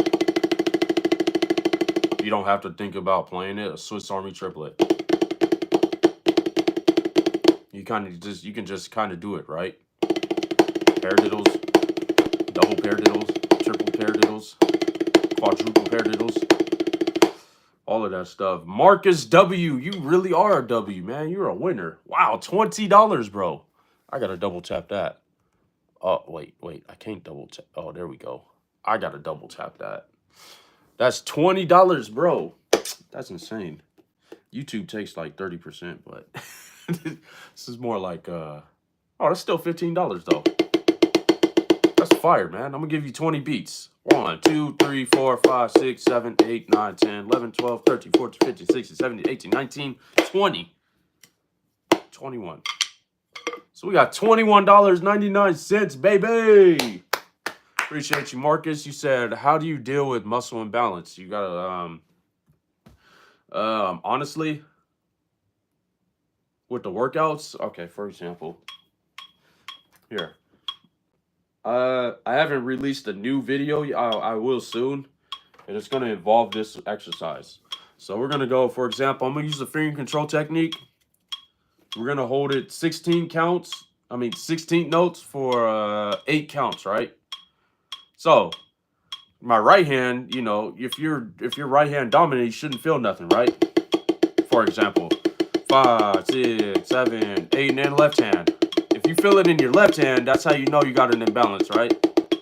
But you're going to continue on with working out. The same even workout, right?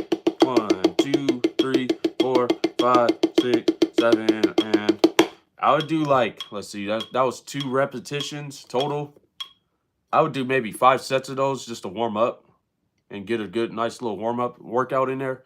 And then from there, I would isolate each hand and do it for 16 counts. 1, 2, 3, 4, 5, 6, 7, 8, 9, 10, 11, 12, 13, 14, 15. Yeah. Take a little break and then jump back into it. feel it burning immediately, then you know then you're on the right track. Sometimes you may hit muscle failure. It's going to be like this, right? You're going, and then you end up doing that. Take a break, relax, let your muscles relax for a little bit. But that's how you. I mean, it's you got to approach it pretty much like you would approach going to the gym, working on your biceps, right? Your curls. You're doing it. Sometimes you do it till failure. You know what I'm saying? And you feel a burn in there, and then the next day you may feel soreness or tiredness. That's how you know you're hitting your muscles. So you want to target that. That's how you get better with it. That's how you fix the imbalance. Now your dominant hand's always going to be your dominant hand, but you can always catch your left hand up with the tempo, right? So that's how you get that going. So dang, 420. Dang, you're the real MVP of this live stream, bro. That's the third Marcus W. He's a W. This is West Coast, but that's a W. I gotta give it to you. 1, 2, 3, 4, 5, 6, 7, 8, 9, 10, 11, 12, 13, 14, 15, 16, 17, 18, 19, 20. 20 more. Put 20 more on that. Let's go. He said, try to play the Neil Peart solo now.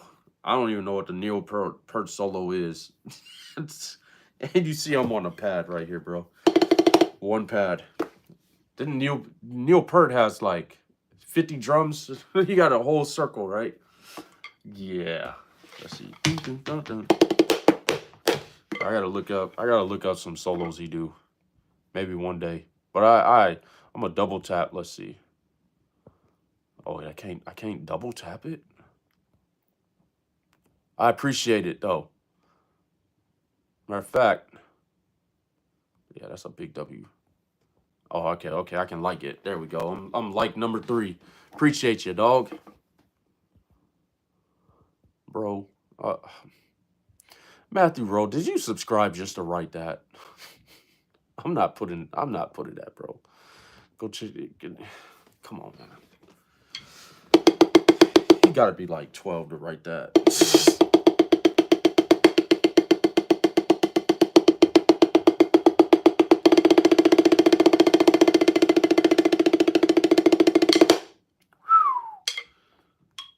All right, so I would say if you could play a single stroke roll at 120.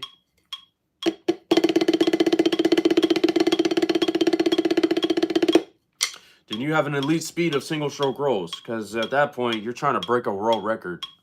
I think if you hold that for 1 minute, that should be 960 strokes. And then just 5 more beats, 125, that's over 1,000. So, I mean, I think the world record right now is 1,307, set by some kid in Tokyo. I think, according to the Guinness Book of World Records. This is a new record, so people are getting faster.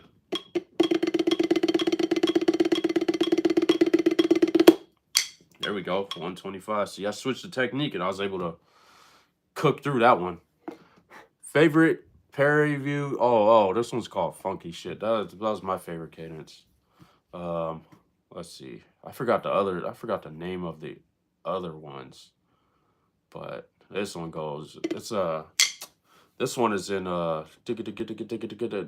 You play in 6 tuplets. I would argue that it's in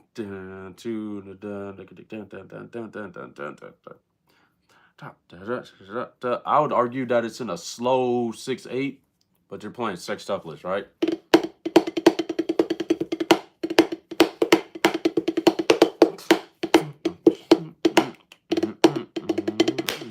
And then it goes into the next. You repeat that, and then it goes into the next part, which I always mess it up.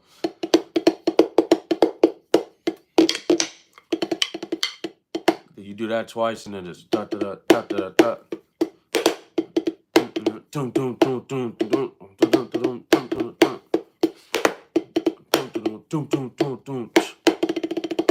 Oh wait. Oh wow. I'm gonna get banned from Prairie View playing like that. Come down with it. No, I didn't learn all. Oh yeah, another cadence was called 6/8. We only played that a couple of times though. I mean, when I went to Prairie Views, we were pretty much like in a rebuild technically. I mean, the drum line was pretty much by mid-season we were getting back to what it was like in its glory days pretty much. But yeah.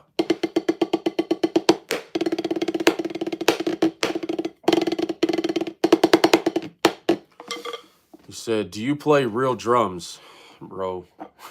What do you mean real drums, bro? Acoustic, like an acoustic set. You know, a marching snare drum is a drum. A drum set is a drum.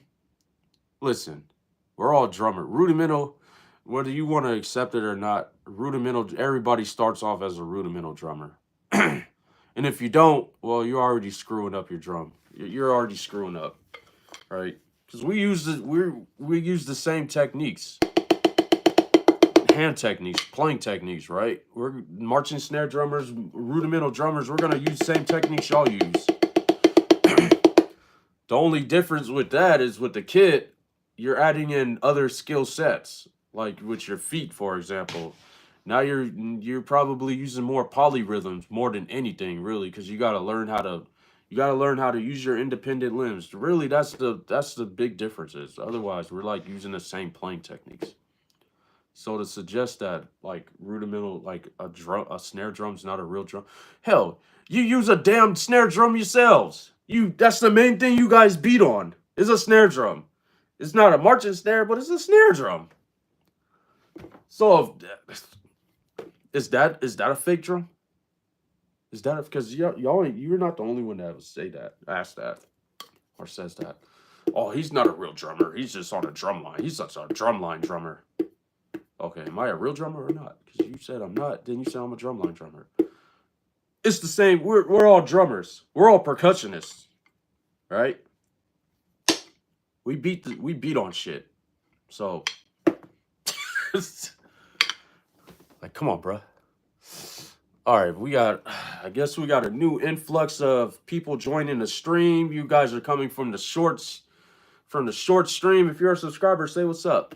I got 3 super chats. One, let's see. I got to give a shout out real quick. Marcus is a big W. He sent 2 $20 super chats.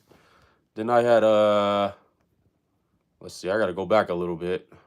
A lot of bit. A long.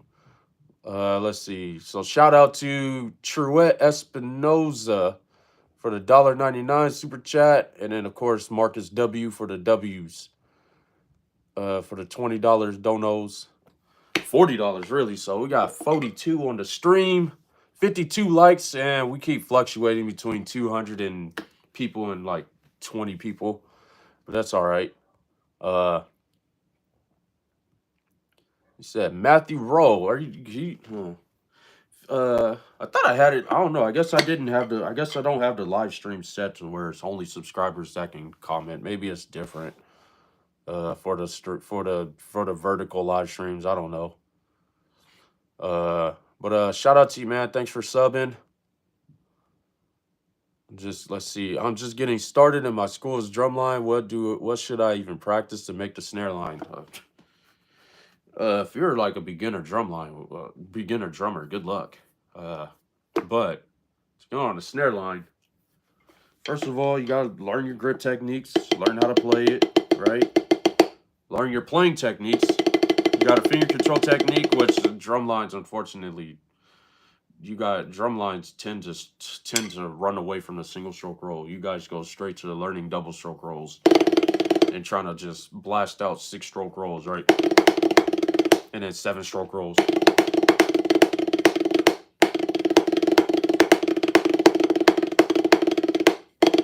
And then if you do a single stroke roll, they're like 6 tuplets, full stroke, stuff like that. No, for reals, learn your techniques.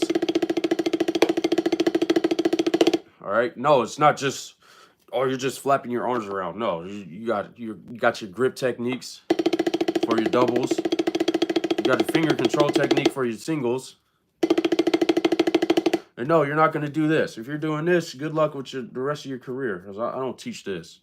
This teaches you how to get injuries, serious drum injuries. So, hey, yeah, if you're a beginner, you got your work cut out for you, bro.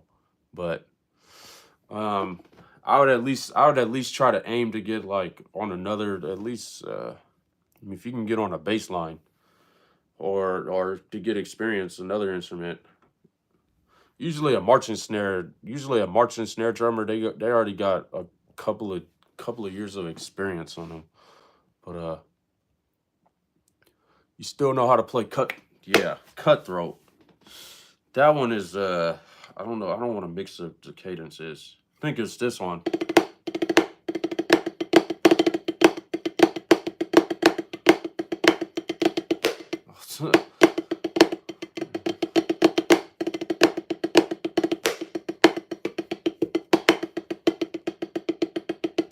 I'm still trying to remember.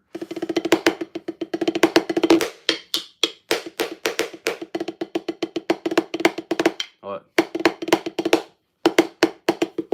Wait. I forgot. Wait. Something like that. I gotta look at the video. I can catch back on it.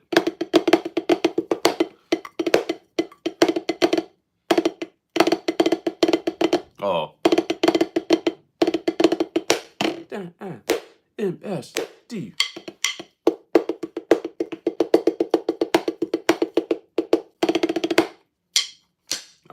Yeah, don't. That's not the exact parts. I'm playing it a little differently, a little wrong. But yeah, I think that was cutthroat. That was another cadence that I liked. It was like.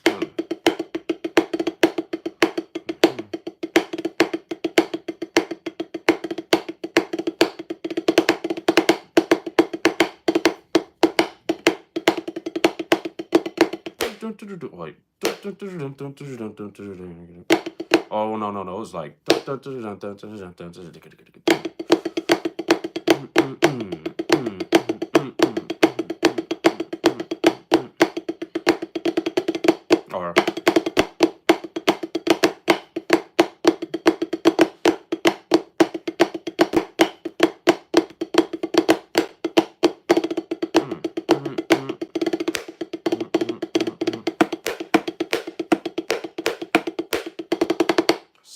something. This is. I couldn't say it yet because I was a rookie, so I never learned to chat. But that's that cadence. There's a couple of Suncoast.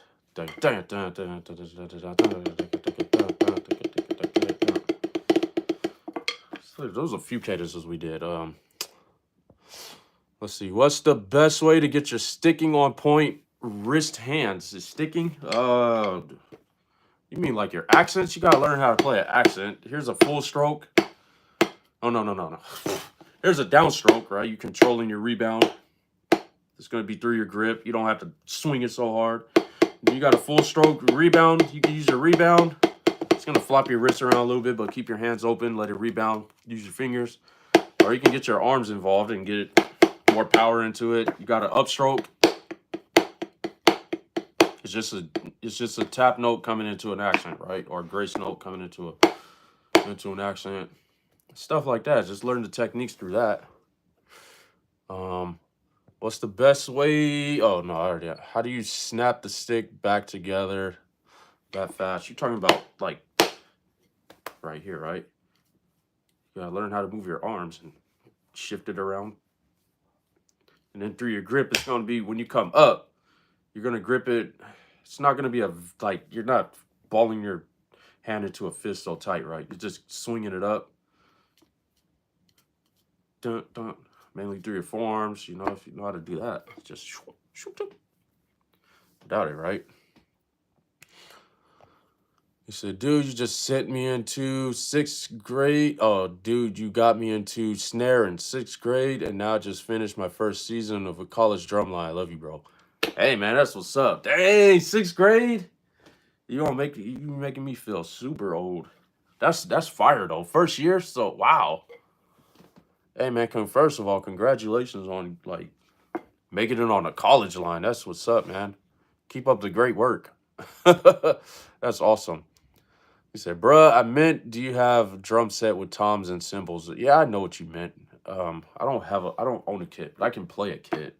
It's not gonna be gospel chops level, but I mean, I can play a groove. I started on kit when I was a kid.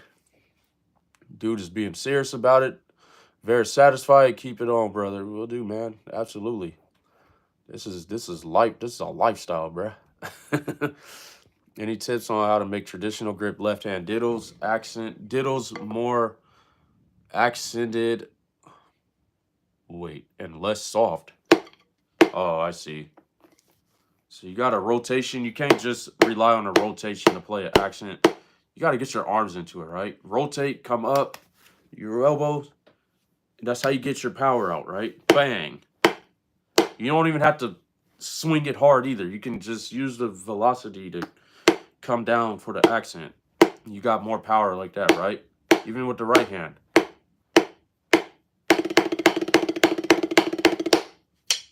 I'm a little shaky, but yeah. Yo, what's up, man? Your drumming shorts are insane. I appreciate it, man.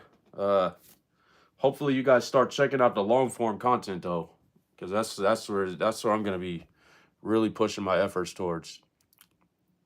Yo, I'm buying drums tomorrow. Hey, congratulations, man. That's what's up. That's fire. You see, you buying a set. I would get a drum pad too, so you can practice. You know, you want to practice getting your hand techniques down. And if you guys need any drum lessons or advice, my lessons start at $20. My contact information is in the description. All you got to do is hold your screen down if you're on a mobile device. My contact information should pop up in the description. If you send a text message, that'll be a faster response than the email.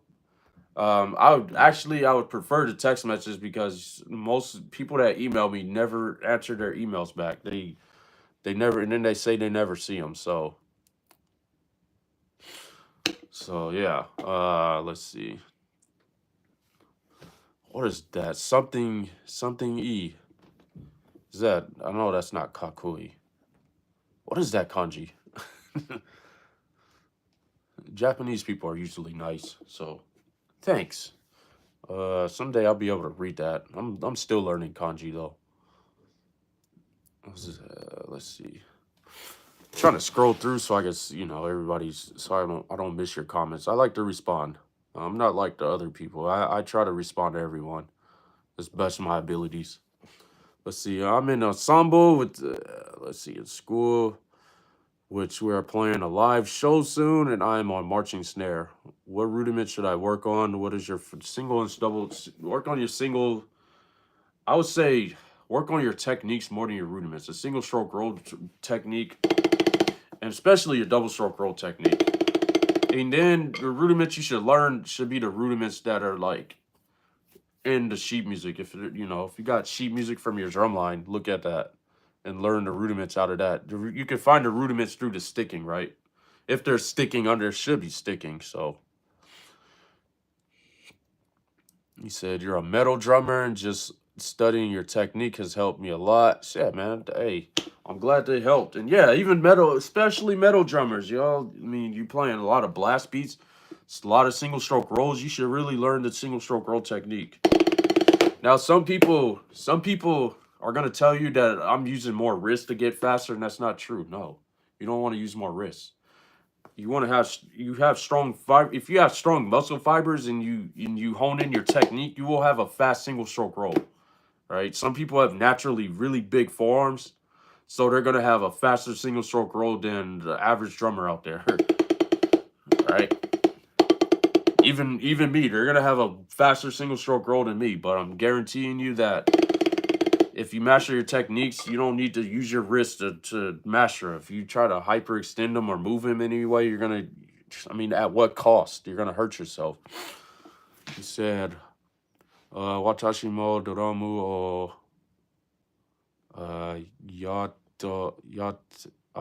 okay.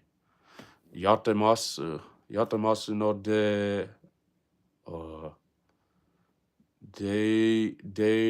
onata no. Oh, I can't read that kanji. So you're also a drummer. Where are you from? Doko ni sunde desu ka? Tokyo ka?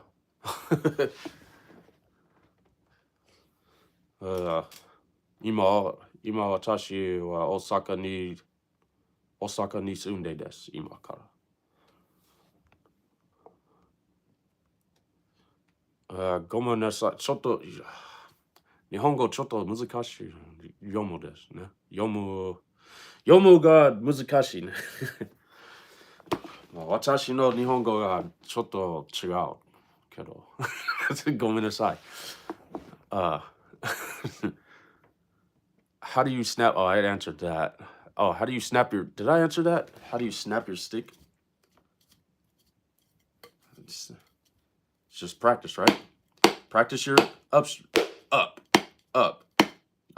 After you hit it, come up for that. Come back up, or use the rebound, right? Bro, take some lessons with me. $20, starting at $20. The contact information is in the description. Sign up now, because actually I'm starting to run out of time slots for certain regions. So get on it quick.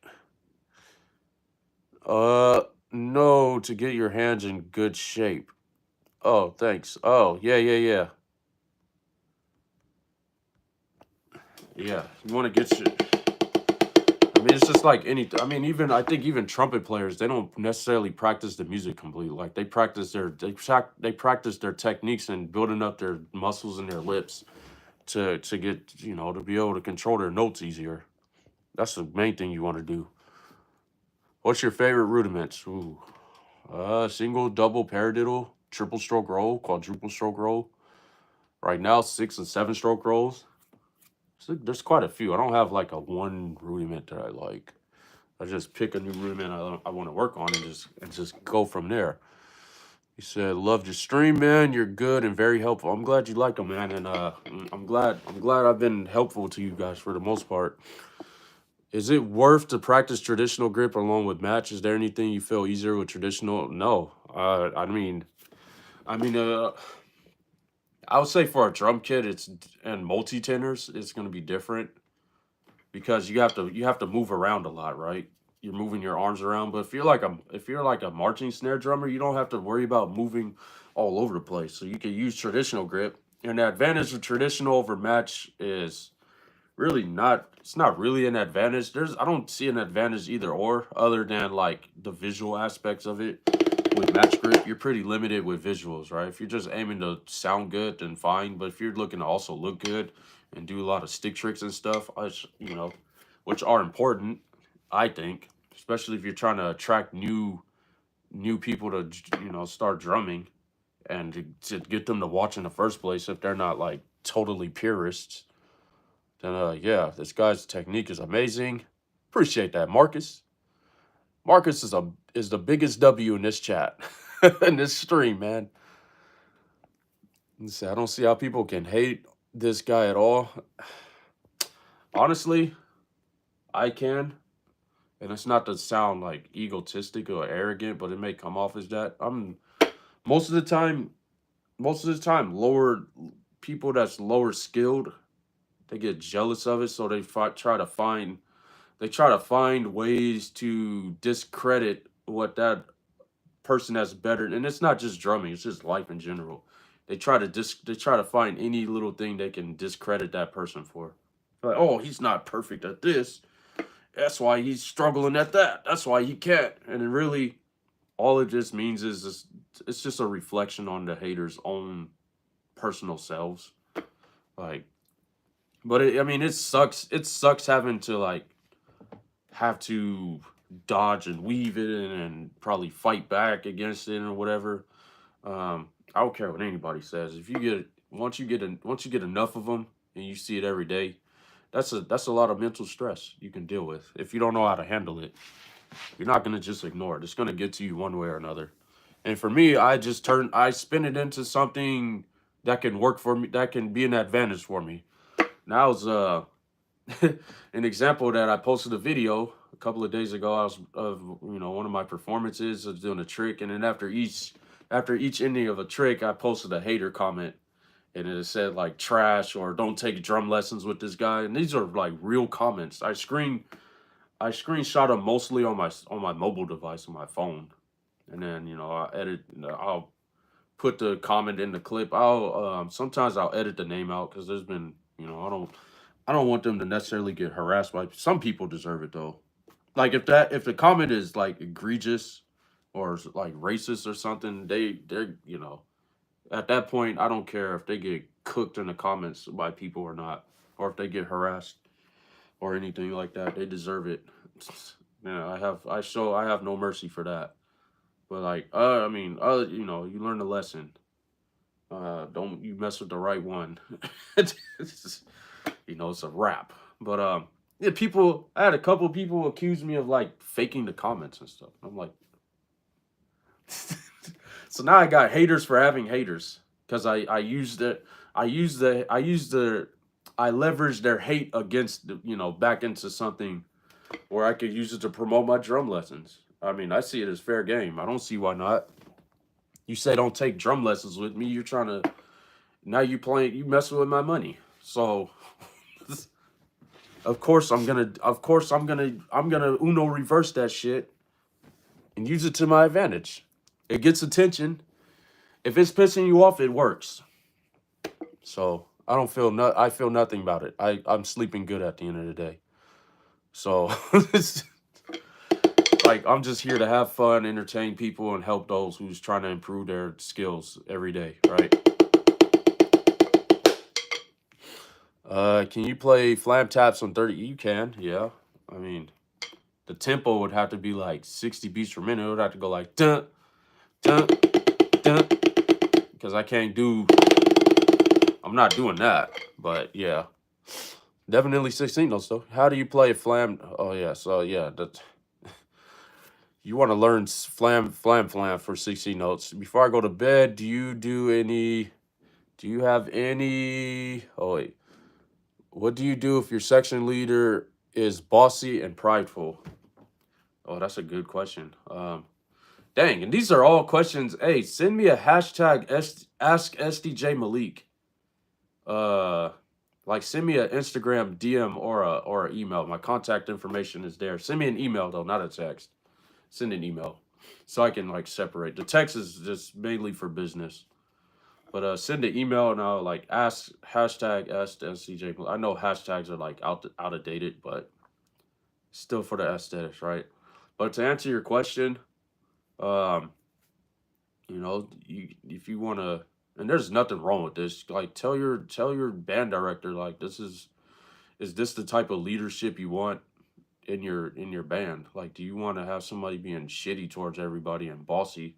Because being a leader is not about being bossy. It's about being an example for everybody else to follow. So if you're being bossy or, an asshole, then you're teaching other people that this is okay to be an asshole and bossy or whatever the case is. Especially if it's not working. Like if you guys still sound like ass, then you have some really bad leadership. Now sometimes there's going to be really anal leaders, but they're really good at what they do. Like their goal is to hone in the message like this is serious and you need to take this serious as well. So you got to differentiate. You got to decipher the differences. Being a leader is not about being nice and cute or whatever, but it's also not about being bossy and other stuff like that at the same time. Um, so just try to, and sometimes maybe pull the leader to a side and just ask them straight up, like, why are you so mean and bossy? And maybe they don't realize that they're coming off across as that. Now, if they're coming off as like a sociopath, egomaniac, then then you got a problem. But yeah, sometimes you got to just understand the difference with those two. He said, we'll get locked in on the lesson soon. Okay, cool. Just texted. All right, I got a few text messages. Yeah, if you send a text message, like let me know what the message is for, so like I can, because otherwise I'll probably ignore it. Like if it just says hi, then I'm like, Do you want a lesson or not? That's pretty much what the phone number is for, bro. Like, but yeah, yeah, I'll answer all the text messages soon once the live stream finishes, which I will pretty soon. I appreciate the likes. I appreciate the super chats from Marcus W. And dang, I forgot the other person's name. It's tricky, but he gave me $1.99. I appreciate that. Oh yeah, yeah. If your leader is prideful, then yeah, that's kind of a problem as well. That kind of it's a sign of the ego being a little too high. Have you had any injuries? No, I've never had any drum injuries. Like, I mean, I've had some pains. I've had like from hitting it too hard. That's when I knew, okay, I'm hitting it too. From years of experience, I've had like a little bit of wrist pains before a long time ago, from like trying to use too much wrist, and that's when I knew, I like, okay, I can't do this because I don't want to hurt myself later down the road. And I mean, otherwise, I've been great. Like I said, 29 years of playing the drums and really no serious injuries or pains. And the calluses I had before, I haven't had one in years. You may get some when you're first starting out, maybe here, but or in this area, if you can see it like there. But I mean, once it's done, it's done. If your skin is peeling off completely, then you're bleeding and stuff like that, uh, you really you need a good drum instructor first of all, teach you the right ways. But you need to reevaluate your technique if that's happening. That's not a badge of honor at all.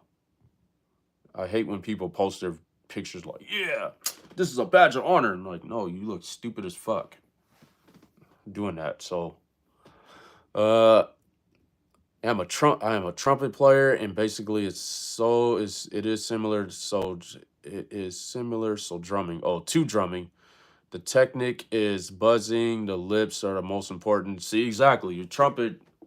That's what I figured. A trumpet player is practicing more.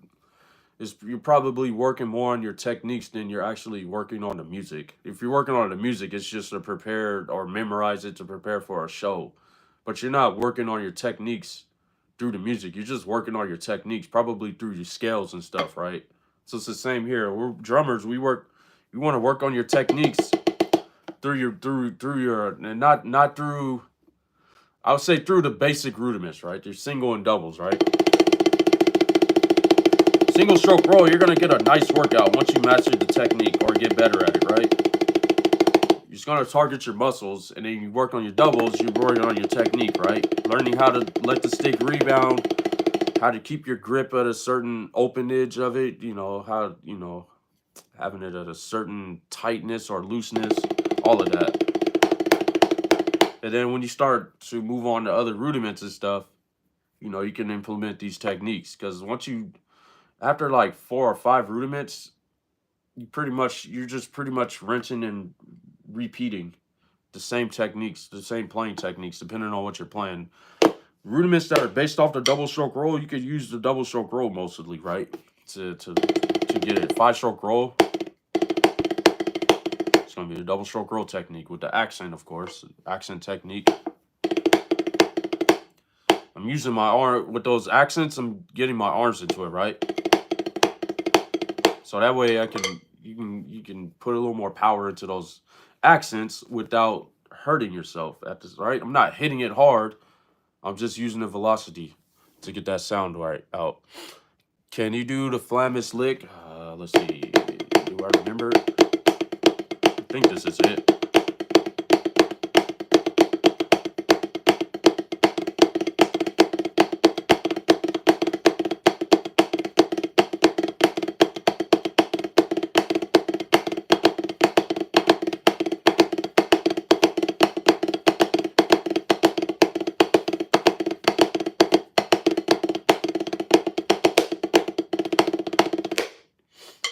It was a little sloppy towards the end, but I haven't played that in a long time.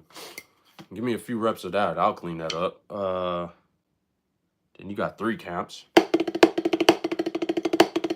So you got that one. Those are like the two most popular exercises. I texted you. Okay, yeah. I'm gonna text everybody back.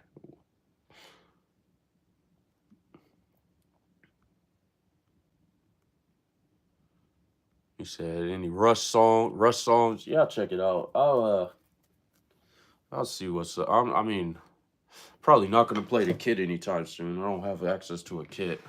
It's pretty hard to find a music store. I mean, the music store in Japan is kind of far where I live, but to even be able to practice. But the music I just use for the numbers. Oh, the music I just use for numbers to memorize, unless it comes to an accent or something, then it changes the game. Otherwise, it's just tonguing and buzzing. Yeah, I see. So y'all, yeah. From my understanding, yeah, trumpet players, y'all really work on the techniques, and that's how you through the techniques you can pretty much clean up any music you're playing, because you're getting stronger lip muscles and all of that. I'm not an expert at it or by any means. I'm just saying, like, the comparison with trumpet players or just brass instrumentalists and percussionists in general is pretty similar in that aspect, or should be at least. Where did you learn the stick tricks from? I mean, back then I used to watch a lot of DCII and E solos, and like the number, like first, second, third place winners. They would do like these special stick tricks, and then I would steal them for my own advantage. Nah, but I mean, I gave them their credit for the most part. And I know a couple of them. I know a few of them personally, so like I just told them like I'm just borrowing stick tricks, bro. I'm not taking credit for them. And then I got good enough to where my imagination started running wild with completely different stick tricks. Like me, I'm a because I can also juggle. I like throwing sticks in the air and stuff, right? So I learned how to juggle, and then I put this in before YouTube was even. Basically, I was juggling drumsticks before like YouTube was as popular as it is today. Like I was like 2007. I learned how to juggle the sticks. Late 2007, and in 2008, it took a long time to master it too. And that's even back then, it wasn't even totally mastered. It took a few years to get really comfortable with it before I started throwing like other rudiments in it. So he said, "What the? You're in Japan?" And then somebody said, "Well, he ain't in Africa." I don't know. Maybe one day I will go to Africa.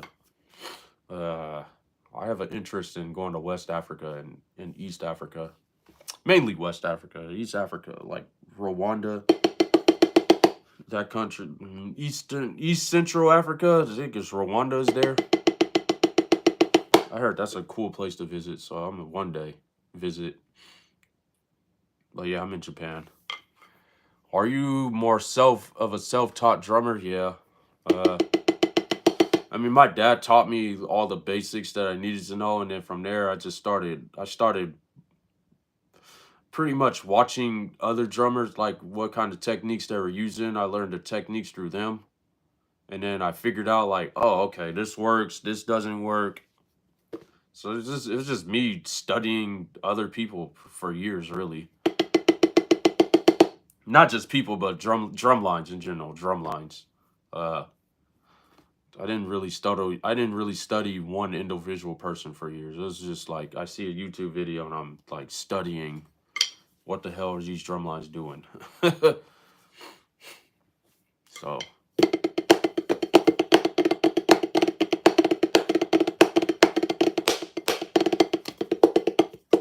wow. But yeah. One more time. Drum lessons starting at $20. I'll probably do another stream.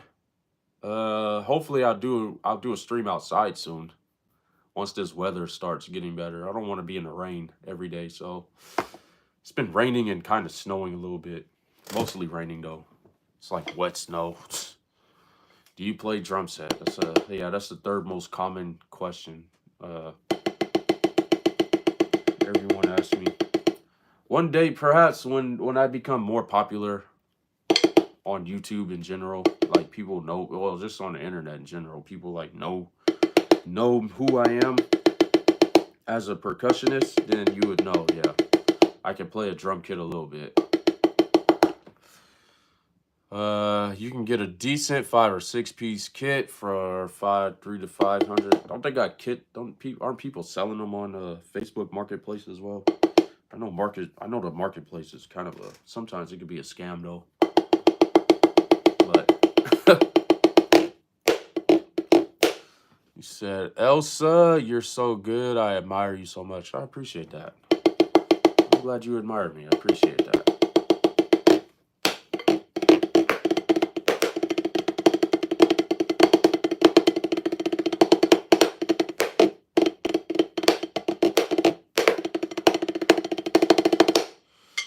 Well, most of my drum kit students, they come to me and they're running into specific issues that require to be on a drum pad anyways.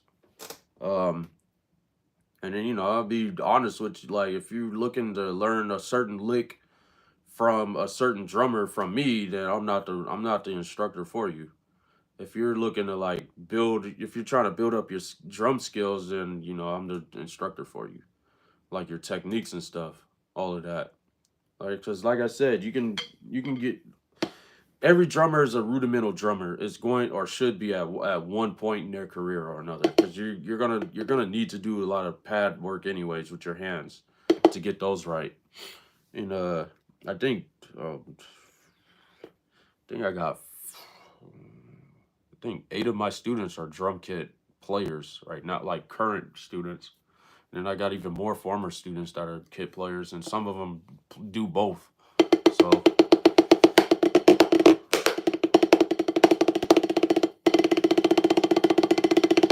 Facebook Marketplace, yeah, because you can look. I think you can look at the local listings and like go from there as well. But you know, some people will ship their stuff as well. It's expensive, but what kind of camera do you own? I own a GH5 Mark. I think it's a Panasonic GH5 Mark II. I think it's a Mark II. A Lumix. Panasonic Lumix. Yeah, some GH5 Mark II. This is my camera. This is what I use when I'm outdoors. Right now I'm on just an iPhone. But this camera is a beast. It's a beast. And I haven't even used its full functionabilities of it yet. I mean, these DSLR style cameras, they're a lot to learn. It's a huge learning curve. But my videos are more and more my videos are getting more like higher looking quality basically. Like my last project I just posted a few weeks ago, my supervillain arc. That's probably that project and the Gate to the Throne were filmed with that camera, and the quality, like with the locations and everything, is absolutely nuts. It's 4K. If you're watching it on a TV, it probably looks amazing. It's an amazing. It's a beast of a camera, man. So and it you know it's helping me with the editing. It's forcing me to like learn how to with those type of my project, Nothing Less Than Epic Volume 2 with the videos. It's really forcing me to get the color grading, get better at color grading and all of that stuff, so I can give you like the best quality videos. The videos I post on shorts are not the best quality because they get crunched down more than the long form videos, but you can check out the Gate to the Throne and my supervillain arc. Those two projects, which are 5 snare drum performances total. They're all filmed on that camera, and the quality, you know, I don't know.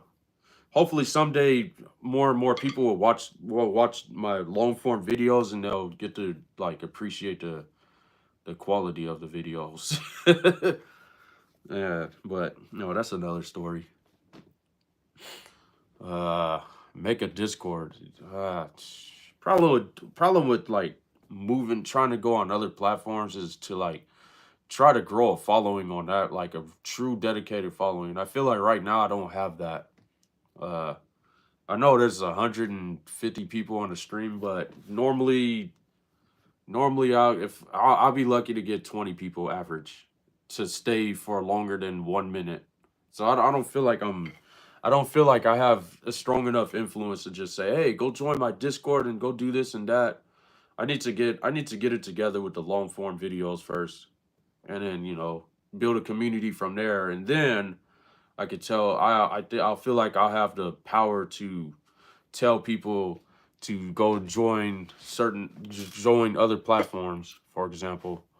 So let's see. You see, you're trying to join Drum and Lyra. Oh, I'm joining to Drum and okay. How many subscribers do you need to go live? I'm not sure. I think 1,000. I'm not. I think you need 1,000 YouTube subscribers to go live. So you got those kind of thresholds, but beyond that, yeah. Hold on, real quick. We're back.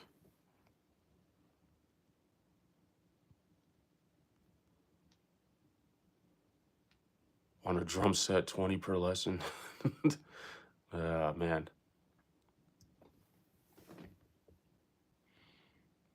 But shoot, I've been on here too long, so I'll be back on in the future though. I appreciate you guys joining today's live stream, and I'll catch you in a future one. Take it easy.